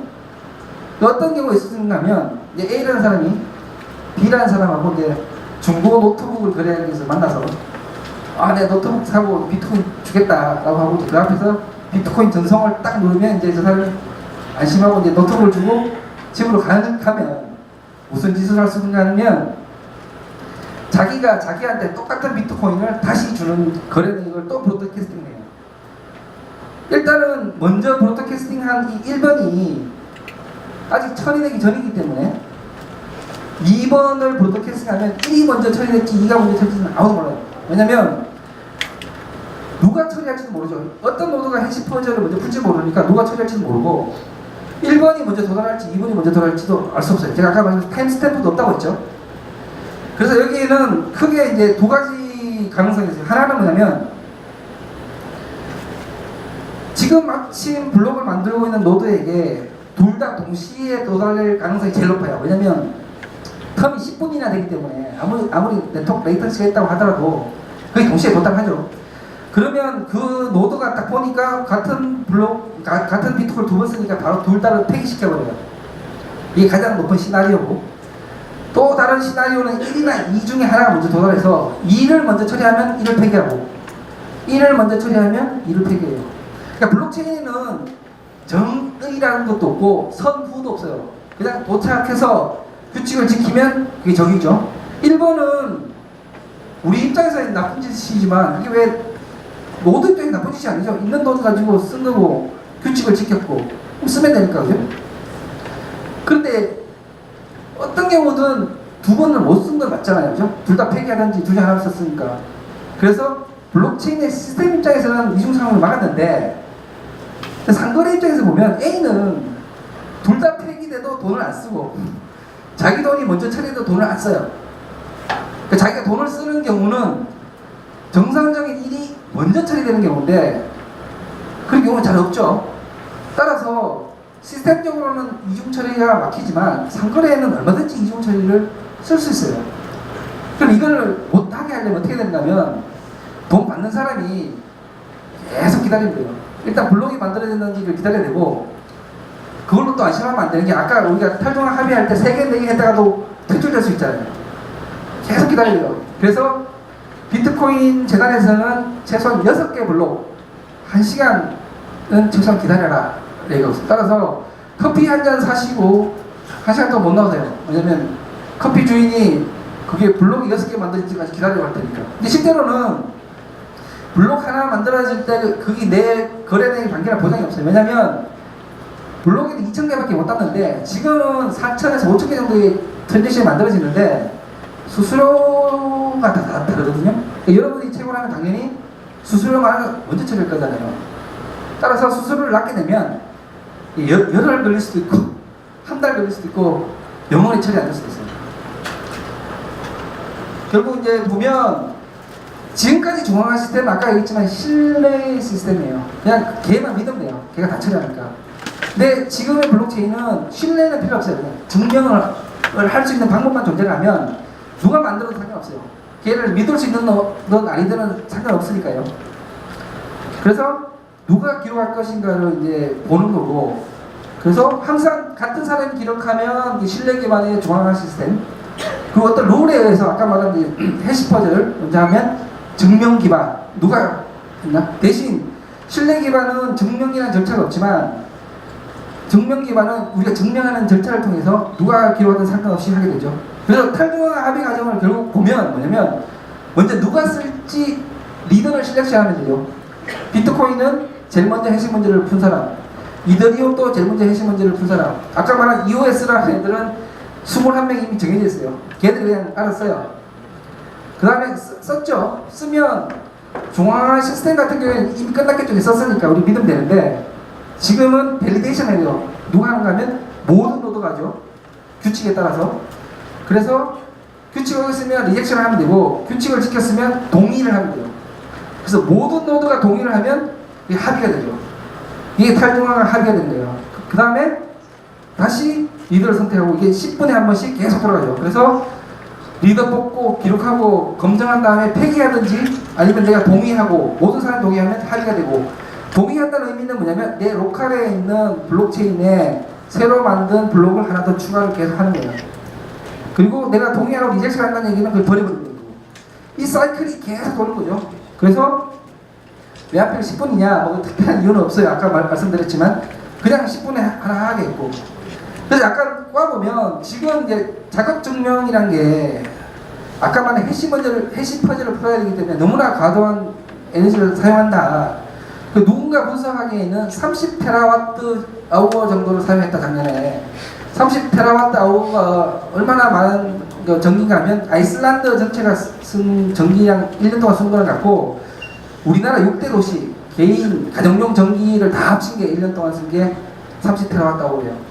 그러니까 좀 많죠. 왜냐하면 우리나라가 전기 생산 소비의 12 정도 되거든요. 30테라와트 정도는 아닌 것 같긴 한데 어쨌든 많이 쓰는 건 많고, 이 작업 증명의 가장 큰 키는 뭐냐면 신뢰가 필요 없고 누가 쓸지 모르기 때문에 완벽한 랜덤인데다가, 그러니까 이게 아까도 말했지만 나쁜 짓을 못하게 하려면 나쁜 짓에 돈이 많이 드는 데인데, 그러니까 나쁜 짓을 하려면 일단 블로그 만들어야 되는데 블로그 만드는 돈이 많이 들어요. 그쵸? 그냥 블로그 만드는 거 그냥 착한 짓 하면 보상금 받아서 그게 3억이나 되니까 그게 낫지. 그리고 치팅해봐야 벌 수 있는 게 별로 없거든요. 따라서 현재 비트코인이 완벽한 랜덤에서는 작업 증명이 되게 좋아요. 왜냐면 돈이 엄청나게 되기 때문에. 다만 앞으로는 점점 동인이 사라지는 게 이제 보상금도 떨어지고 하니까 내가 굳이 에너지 써서 이 짓을 왜 하냐. 그래서 아까 제가 말한 인센티브 엔지니어링 이 답을 준 사람이 아무도 없어요. 그래서 요새 대안으로 나온다는 게 웃긴 게 이제 지분 증명이거든요. 지분 증명의 말을 가장해요. 예를 들면 어떤 황당한 아이디어도 있는가 하면 지금 비트코인을 제일 많이 가진 사람이 항상 결정하자. 그럼 항상 누가 쓰는가 하면 비트코인 제일 많이 가진 사람이 계속 써요. 그럼 그 사람 또 비트코인 받을 거고 계속 이게 사유화가 되겠죠. 그걸 또 막아야 되는 문제가 발생하고, 그 극단적인 예가 아까 말씀드린 EOS가 이제 21개 노드를 미리 정해놓고 미리 쓰자. 근데 원래는 이제 신뢰가 필요 없는 시스템을 다시 신뢰가 필요하게끔 만들어버린, 점점 그렇게 좀 바뀌고 있는 거죠. 그래서 이게 두 개가 약간 딜레마인 게, 뭔가를 가정하고 뭔가를 가정하게 되면 되게 일은 단순해지지만, 아까 말한 해크에 뚜렷한 목표도 생기고 안정성도 떨어지고, 완전 랜덤하게 하려니 이 자격증명은 너무나 많은 에너지가 소모가 되고, 그래서 그 절충점을 좀 받게 되는데, 이렇게 중요한 건 뭐냐면, 지금 지분증명이 마치 작업증명의 문제를 해결하는 것처럼 막 호도를 하고 있는데, 사실은 문제 도메인이 완전히 다르죠. 그러니까 지분증명은 완전 랜덤에서 쓸 수 없는 방식이에요. 이미 가정이 많이 되어 있기 때문에. 따라서 지분증명을 쓰는 쪽은 완전 다른 문제를 풀고 있으면서 이제 이 문제가 풀린 것처럼 얘기하고 있는데, 이제 아까도 말했지만 굳이 이 문제를 왜 풀어야 되느냐, 이게 또 다른 차원이죠. 하지만 뭐 이 문제를 왜 꼭 굳이 풀어야 되느냐를 떠나서, 작업증명이 지분증명이 마치 작업증명을 대체한 새로운 것처럼 하는 거는 이제 잘못된 거다 보시면 되고, 지금 시간을 좀 빨리 할게요. 아까 제가 이제 뭐 이게 난이도를 지금 1조 9천억 배 정도 커진다고 했죠. 그래서 원래 이제 무어의 법칙 다 아시지만 18개월에 한 번씩 반도체가 이제 2배가 돼서 속도가 2배 된다고 하니까, 원래 2009년도에 사토시가 만들 때는 야 이거 10분에 하나씩 만들라고 했는데 너무 빨리 만들면 안 되니까 이게 2주에 한 번씩 2016개가 만들어지는 거죠. 2016개면 10분에 하나니까 딱 2주 120만 9,600초가 흘러야 되는데, 그보다 더 빠르면 이게 속도가 더 빨라졌다는 얘기니까 난이도를 올려버려요. 최대한 300%까지. 아니면 이제 난이도 낮추고 뭐 이렇게 하려고 했는데, 결국 무어의 법칙대로 하면 지금 10년이니까 한 63배 정도 커지면 되거든요. 아까 말했지만 지금 그 2조 배가 됐다는 거는 무어의 법칙보다 지금 298억 배 더 빨리 증가한 거고, 이게 자연스러운 증가가 아닌 거죠. 그러니까 뭐 지금 에이직이라든지 기계를 막 계속 때려놓고 서로 막 치킨 게임을 하다 보니 지금 이렇게 난이도가 올라와 있고, 현재는 전 세계 블록의 92%를 10개 업체가 만들고 있어요. 지금 1000만 개의 노드가 넘는데 단 10개 업체가 92%를 만들고 있고, 그 중에 3개 업체가 53%를 만들고 있어요. 근데 당연히 이 10개 업체 중에 상위 3개는 다 중국 업체고, 10개도 중국 업체가 직접이든지 간접이에요. 근데 중국이 왜 1위냐? 왜냐면 채굴할 때 가장 큰 경쟁력은 전기세입니다. 전기세가 싸면 경쟁력이 있어요. 그래서 중국이 항상 이고, 현재 세계에서 전기세가 제일 싼 거는 아이슬란드의 수력 발전을 이용하면 제일 싸다고 하고, 실제로 아이슬란드에 채굴업체가 되게 많아요. 이제 하드포크, 소프트포크는 좀 지나갈게요. 중요한 거는 아까도 말했지만 이 중앙화 시스템이 아니라서 어느 순간에 멈추고 바꿀 수가 없어요. 모든 노드가 자기 소프트웨어를 안 바꾸면 안 바뀌어요.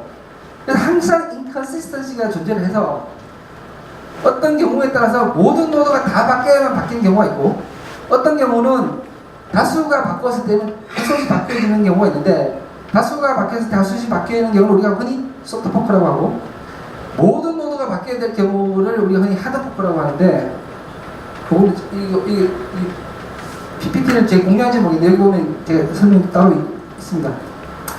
그래서 일단 이제 비트코인이 지금까지 이제 처음에 블록체인을 만들고 많은 공개가 받았어요. 그래서 뭘 공개받은 거 하면, 아까 말 작업 증명에 일단 쓰고 있는 지금 해시가 SHA-256이라는 해시인데, 제가 이제 설명 안 하고 넘어갔는데 256비트짜리를 만드는 해시 퍼즐인데, 이게 하나의 칩으로 만들기가 되게 용이해요. 그래서 SHA-256을 썼기 때문에 업체들이 계속 에이직이라는 전용 기계를 만들어서 일반인들은 못 쓰게 되고, 그 2조 배까지 올라갔는데, 비트코인 이후에 나온 블록체인은 거의 다 SHA를 안 써요. 그래서 SHA-256을 에이직 친화적이라고 하고, 그 다음 나온 거는 뭐냐면 그 해시 퍼즐 하나 풀려면 해시 퍼즐을 실마리해야 되는 해시 트리를 만들어야 되는데, 이게 메모리를 엄청나게 잡아먹어요. 근데 에이직으로 만들면 엄청난 메모리가 들기 때문에 에이직으로 만들면 이게 차단성이 안 맞아요. 그래서 겨우 한다는 게 이제 GPU로 할 수밖에 없다 보니 지금처럼 비트코인이 한 이런 게 없죠. 그래서 SHA-256을 쓰고 있는 블록체인은 거의 없어요. 지금 초창기에 썼기 때문에 일단 그게 문제인 거랑, 승부가 완전 확정적이죠. 왜냐면 계산을 조금이라도 더 많이 하면 무조건 이겨요. 뭐 이기면 아까 보셨지만 모든 돈을 갖고 지면 아까 폐기시켜버려서 돈을 다 잃어버리기 때문에 한 80% 적당히 투자하는 게 없어요. 무조건 상대방 이길 때까지 투자하게 돼 있고 all or nothing 게임이 돼 있고 뭐 이런 이제 문제가 있죠. 그래서 이제 자금종료 자체가 문제다 뭐 이렇게 얘기하는 사람도 있고. 두 번째 문제는 뭐냐면 아까 말 블라인드 블록체인 모든 블록을 계속 뒤져봐야 되는 거. 그래서 이제 누가 누구한테 줬고 누가 줬고 했더니 비트코인 주소가 34바이트 정도 되는데 우리는 34바이트 얼마 안 된다고 생각했는데 아까 얼핏 생각해보시면 34바이트 되게 중요한 리소스거든요. 이게 왜냐면 브로드캐스팅 할 때 메모리 1바이트가 되게 중요하니까 중복이 너무 돼 있는 문제. 그 다음에 예를 들면 A가 B한테 돈을 주는데 어떤 컨디셔널하게 줄 수 있는 방법이 없어요. 예를 들면 뭐 좀 쉽게 얘기하면 매일 B가 오면 A가 B한테 돈을 주고 내일 햇볕이 나면 B가 A한테 돈을 준다 라는 걸 구현할 수 없어요. 방법이 없죠. 하려면 소스를 뜯어고쳐야 돼요. 그러니까 법령성이 없어요. 그러니까 누가 누구한테 준다는 데피니트한 거 말고는 법령성이 전혀 없고 그 다음에 10분에 하나씩 느리고 1메가 용량이 제한되어 있어서 더 넣을 수도 없고 그래서 이걸 바꾸겠다 나온 게 바로 이더리움이었고요. 그러니까 이더리움은 애시당초 UTXO 기반이 아니라 계정 기반이에요. 그래서 모든 계정 단위로 기반을 해 있고 중복을 완전히 많이 없앴어요. 그리고 모든 블록에 현재 글로벌 스테이터스가 다 들어가 있어요. 그리고 계정은 두 가지로 나뉩니다. 하나가 우리가 지금까지 봤던 비트코인하고 똑같은 기능을 하는 엑스트라리 오운드 어카운트로 해서 돈만 주고 받는 계정이 하나 있고 또 하나는 이 EOA 기능 플러스 스마트 코드를 집어넣는 계정이 있어요. 그러면 이 계약 계정에 뭘 할 수 있는가 하면 임의로 코딩을 한 다음에 그 코딩을 집어넣으면 컨디셔널리 돈 줄 수 있는 걸 얼마든지 만들 수 있어요. 예를 들면 뭐 흔히 하는 걸로 보험 계약을 할 수가 있죠. 예를 들어 자동차 사고가 나면 언제부터 언제까지 자동차 사고가 나면 뭐 100 이더리움을 A에서가 B한테 지급하겠다는 거를 코딩한 다음에 여기 집어넣으면 보험 계약이 만들어지죠. 소스 코드 바꿀 필요도 없고 그래서 그거를 만들 수 있도록 할 수 있는 그 플랫폼을 만들고 그거를 흔히 이제 솔리더티라는 새로 만든 지네들이 만든 자바스크립트하고 짬뽕시킨 스크립트 언어를 통해서 만든 다음에 그걸 컴파일해서 계약 계정에 집어넣어요. 그 집어넣으려면 돈을 내야 되죠. 돈을 내면 그 돈은 이제 블록을 만든 사람이 받고 그러면 그 블록에 이 계약 계정이 들어가면 이 계약 계정의 주소를 호출하면 그 프로그램이 호출돼요. 따라서 그 계약을 쓰고 싶으면 얼마 쓸 수 있고 따라서 이제 돈을 주고받을 때 얼마든지 컨디션을 줄 수 있게 돼 있고 반드시 돈을 안 주고받아도 상관없어요. 어떤 단순히 32비트 키하고 32비트 밸류를 저장하고 싶다 라고 하면 얼마든지 저장하면 돼요. 단 돈을 내면 되고 최근에 이제 재밌었던 것 중에 하나가 그 중국에서는 이제 미투 운동이 우리처럼 활발하지 못하죠. 그래서 대학원생 하나가 이더리움에 뭐뭐뭐 교수가 무슨 짓 했다고 계약 계정에 그걸 적었어요. 키하고 밸류로.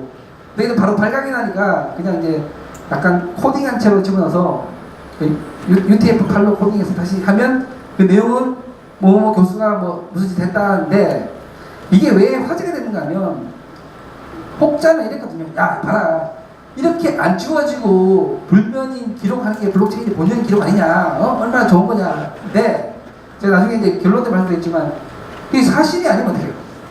많은 사람들이 착각하는 게 블록체인은 항상 진실만 기록한다고 하는데 블록체인은 항상 진실만 기록하는 거 아니에요. 블록체인은 기록된 게 불변인 거지 진실만이 기록된 게 아니에요. 비트코인은 진실만 기록돼요. 왜냐면 진실만 기록되도록 트랜잭션만 하는 간단한 거기 때문에 다른 값을 못 썼기 때문에 검정이 있기 때문에 비트코인 블록체인은 진실만 기록되고 불변이에요. 다른 블록체인은 진실인지 아닌지는 몰라요. 근데 많은 사람들은 제가 가장 많이 받는 질문이 아니 월마트가 축산물 이력을 넣었다는데 그게 진짜인지 어떻게 알아요? 그리고 뭐 중고 진짜인지 모르죠. 어떻게 알아요? 그러니까 진짜만 쓰도록 따로 규칙을 못 만들면 진짜인지 알 수 없어요. 다만 불변으로 할 수 있죠. 그래서 이게 왜 화제가 됐던가 하면 아까 말했지만 혹자는 봐라 이게 안 바뀌는 기록 했기 때문에 이게 블록체인 본연이다. 혹자는 잊혀질 권리가 없어지고 1번. 2번. 야, 그게 진실이 아니면 어떡하냐. 라는 거가 이제 공방이 됐던 적이 있죠.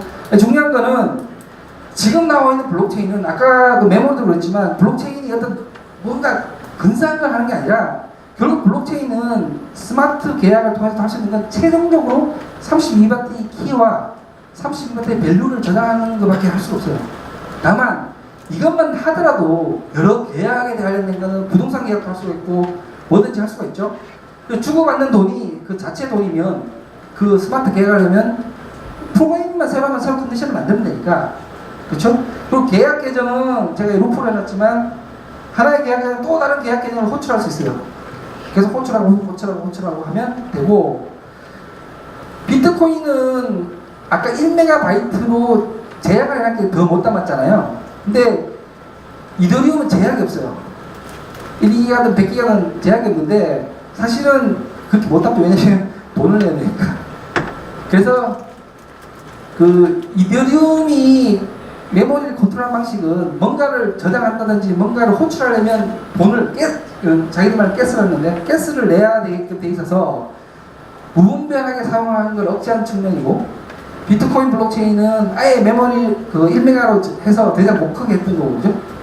둘 다 뭐 약간 장단점이 있을 것 같아요.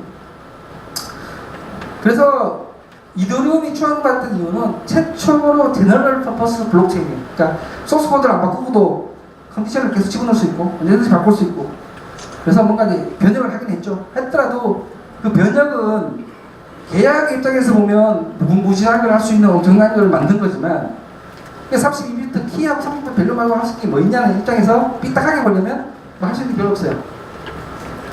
그래서 이제 되게 복잡해요. 이더리움은 막 보면 막 소위 말 트라이 형식으로 돼서 이게 이제 주소를 쭉 따라가면 글로벌 스테이스가 항상 있어요. 아까 여기 이제 비트코인 주소가 막 이렇게 이런 식으로 흩어져 있는데 얘는 이런 식으로 이제 레딕스 트리라고 하죠. 따라가면 글로벌 스테이트가 되게끔 해서 메모리 중복도 많이 줄이고 많이 줄였는데, 그렇다고 하더라도 아까 말한 여전히 이제 그 계속 메모리 커지는 블록체인 자체의 문제는 이제 나올 수 있는 방법이 없죠.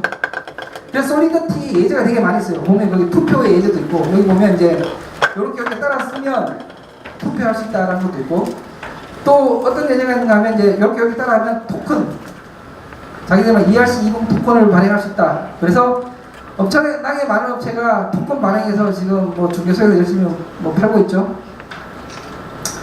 그래서 많은 사람들이 저는 이제 이렇게 생각하는데, 지금 DM이 이더리움이 선점한 단어처럼 돼 있어서 지금은 이제 DM이 그냥 탈중앙 애플리케이션이 아니라 이더리움 플랫폼에서 돌아가는 스마트 스크립트를 아마 막 다 DM처럼 쓰고 있고, 아까 말한 대기업을 통해서 많은 업체들이 뭘 하고 있냐면 소위 말해 아까 스크립트를 열심히 만들어서 자기는 블록체인을 만들어서 생각하고, 이 이더리움의 아까 말한 그 블록에다가 계획을 막 심는다고 해서 열심히 만들고 있어요. 우리는 뭘 했니? 우리는 뭘 기록했니? 하는데 제가 아까도 말씀드렸지만 얘는 내일 당장 멈춰도 하나도 안 이상할 정도로 이제 불안정해요.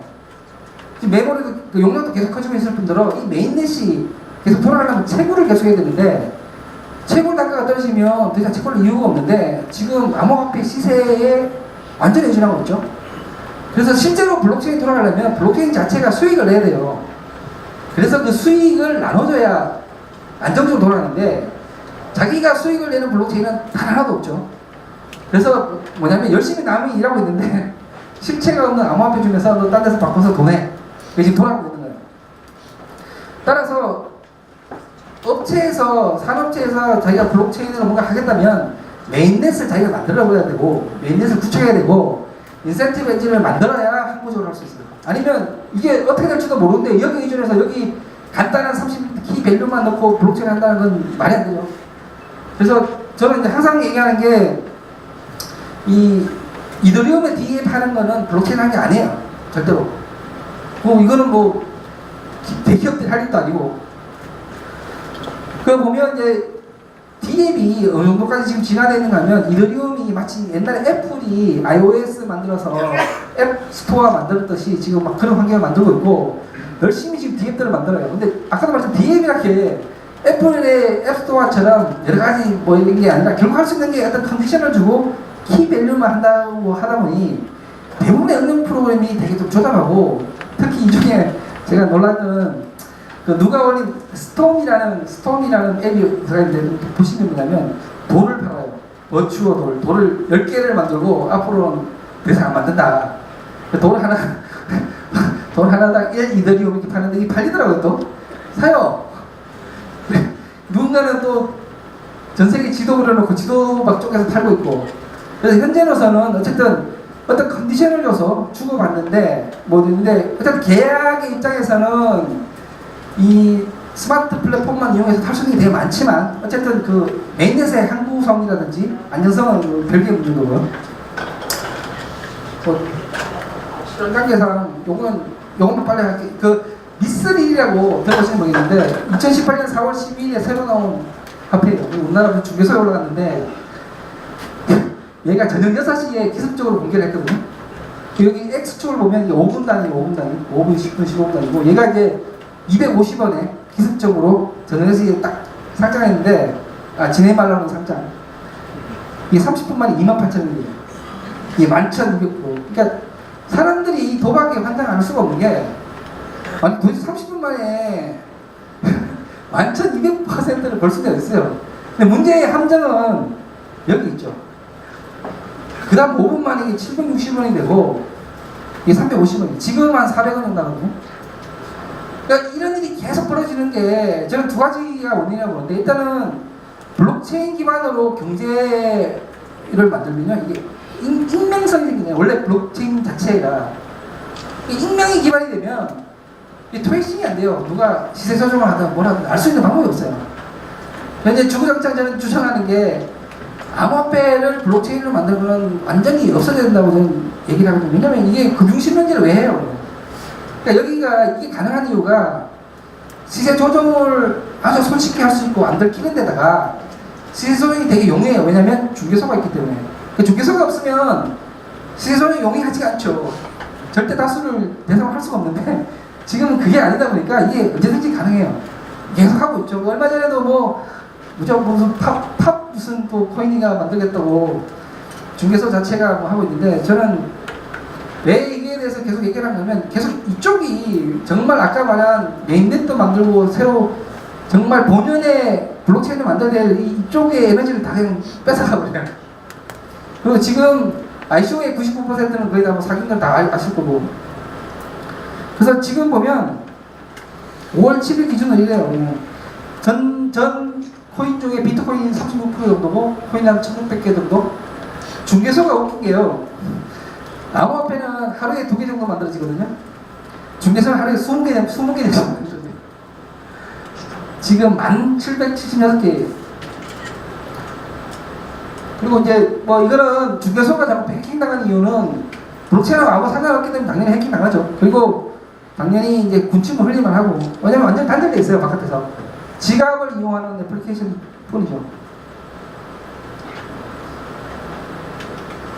그래서 제가 이제 이거를 주식시장하고 좀 비교를 했는데, 우리나라 총 기업 자산이, 상장된 기업 자산 1,300조 정도 되거든요. 근데 이제 하루 우리가 4.6조 정도 이제 주식 거래를 하니까 0.35% 정도 거래하는데, 암호화폐는 하루에 30% 정도 거래해요. 3일이면 다 팔았다, 다 샀다.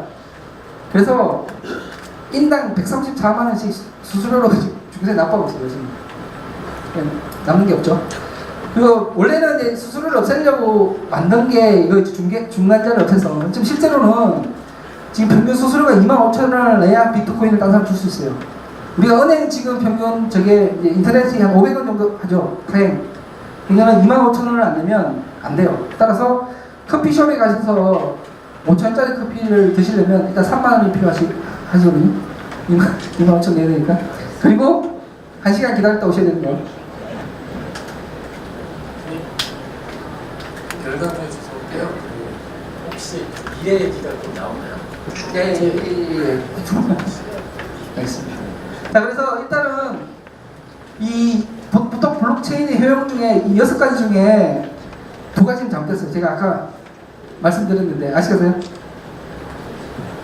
일단 블록체인 자체가 탈중앙화 합의를 하는 거잖아요. 어떤 경우는 이 합의 시간 때문에 더 빨라질 수도 없어요, 정화보다.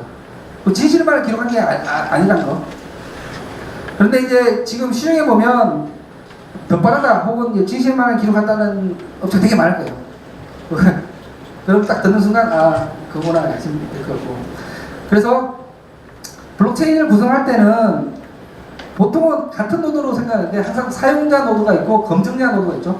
검증자라는 거는 누가 쓰고 누가 이제 이거를 이제 밸리데이션 할 거냐의 노드가 나눠야 된다는 거예요. 자, 그래서 여기가 이제 앞으로 이제 비트코인을 만들려면 이 6가지 규칙을 통해서 이제 만들어야 된다고 제가 나올 때 정리해 놓은 거예요. 그래서 기본 규칙이 있고, 그래서 기본 규칙이 있고 기본 가정이 있어요. 그 기본 가정을 만들려면 그 블록체인이 원래 만들어진 이유가 누군가가 노동력을 제공하는데, 그래서 이 생각이 계속 유지됐는데, 노동력을 제공하는 이유가 그 사람이 착해서 제공한 게 아니라 착한 짓을 하면 돈이 더 남으니까 제공한다는 게 사실은 키고, 그 키가 되도록 인센티브를 만들었냐 안 만들었냐가 사실은 전체 핵심이래요. 근데 아까도 말했지만 대부분은 이제 이 부분이 많이 이제 스킵이 되다 보니 블록체인 이제 본연의 그보다는 이제 그 다른 쪽에 계속 이게 좀 되게 됐고, 그래서 진정한 블록체인을 만들기 위해서는 요 6가지에 만든 걸 해야 되고, 그래서 지금 이제 향후에 보면 블록체인이 크게 이제 2가지로 나눌 거예요. 아까 말한 본연의 절대 익명에서 돌아가는 블록체인을 여전히 만들고 싶다고 스틱에서 계속 하는 사람이 있을 거고, 그러려면 제일 먼저 메인넷이 필요하고, 메인넷에 돌아가는 함정이 되게 필요할 거고, 아니면 지금 많은 업체들이 나름대로 어떤 패키지를 만들겠다고, 아까 대표적인 이제 하이퍼레저라고 말씀드렸는데, 다만 하이퍼레저를 썼을 때 어떤 효용이 있을지는 잘 모르겠어요. 왜냐면 하이퍼레저는 이미 많은 거를 가정을 하고 일단 인정하는 절차가 있어야 되고, 사용자하고 그 구매자, 그 공급자가 완전히 다른 채널을 이용해야 되고, 그래서 여기에 맞는 거를 쓰려면 그렇게 하면 되는데, 그러니까 대부분의 아시다시피 기성품이 자기가 쓰려고 하면 잘 안 맞듯이 많은 경우가 직접 자기가 현업에서 실제로 블록체인이 왜 필요하고 이걸 쓰려고 하다 보면, 그걸 디자인하다 보면 이미 나와 있는 건 안 맞을 가능성이 제일 많아요. 그래서 저는 이제 제일 어디에 관심이 많은가 하면 지금 스스로 프로핏을 내는 블록체인이 만들어져서 그 프로핏으로 돌아가는 인센티브 스킴이 있는 블록체인에 대해 관심이 많고, 그래서 이 스킴에는 절대로 스타트업이 할 수 있는 일이 아니에요. 그래서 제일 먼저 제가 항상 많이 말하는 게 대기업들이 먼저 나서야 된다는 게, 대기업들이 아까 말한 뭐 금융 결제 시스템 아니더라도 현재 메인터넌스가 한 1,000억 이상 드는 시스템을 블록체인화 해서 1,000억이 절감되면 그중에 500억은 절감하더라도 나머지 500억을 인센티브 스킴으로 만들 수 있는, 그래서 그게 토큰화되고 그게 자기들 네트워크에 쓸 수 있는 화 됐을 때 그게 한국으로 돌아갈 수 있는 거죠. 근데 그게 아니라 지금 이더리움 쪽에 아무리 올리든 EOS에 올리든 뭐 카르다노에 올리든 해봐야 이건 다 쓸데없는 짓을 좀 하고 있는 거라는 거고, 그래서 이게 블록체인하고 암호화폐하고 전혀 상관없다는 가장 긍정적이에요. 암호화폐 시세가 형성돼야만 블록체인이 돌아간다고 하는 사람들은 기본적으로 잘못된 거죠. 왜냐면 자기가 돈을 내고 프로핏을 내야만 있을 필요가 있는데 아무런 쓸모없는 게 존재하고, 그걸 위해서 암호화폐가 돌아가고 있는 겁니다. 그래서 그게 이제 돌아가야만 된다 라는 그거 하고,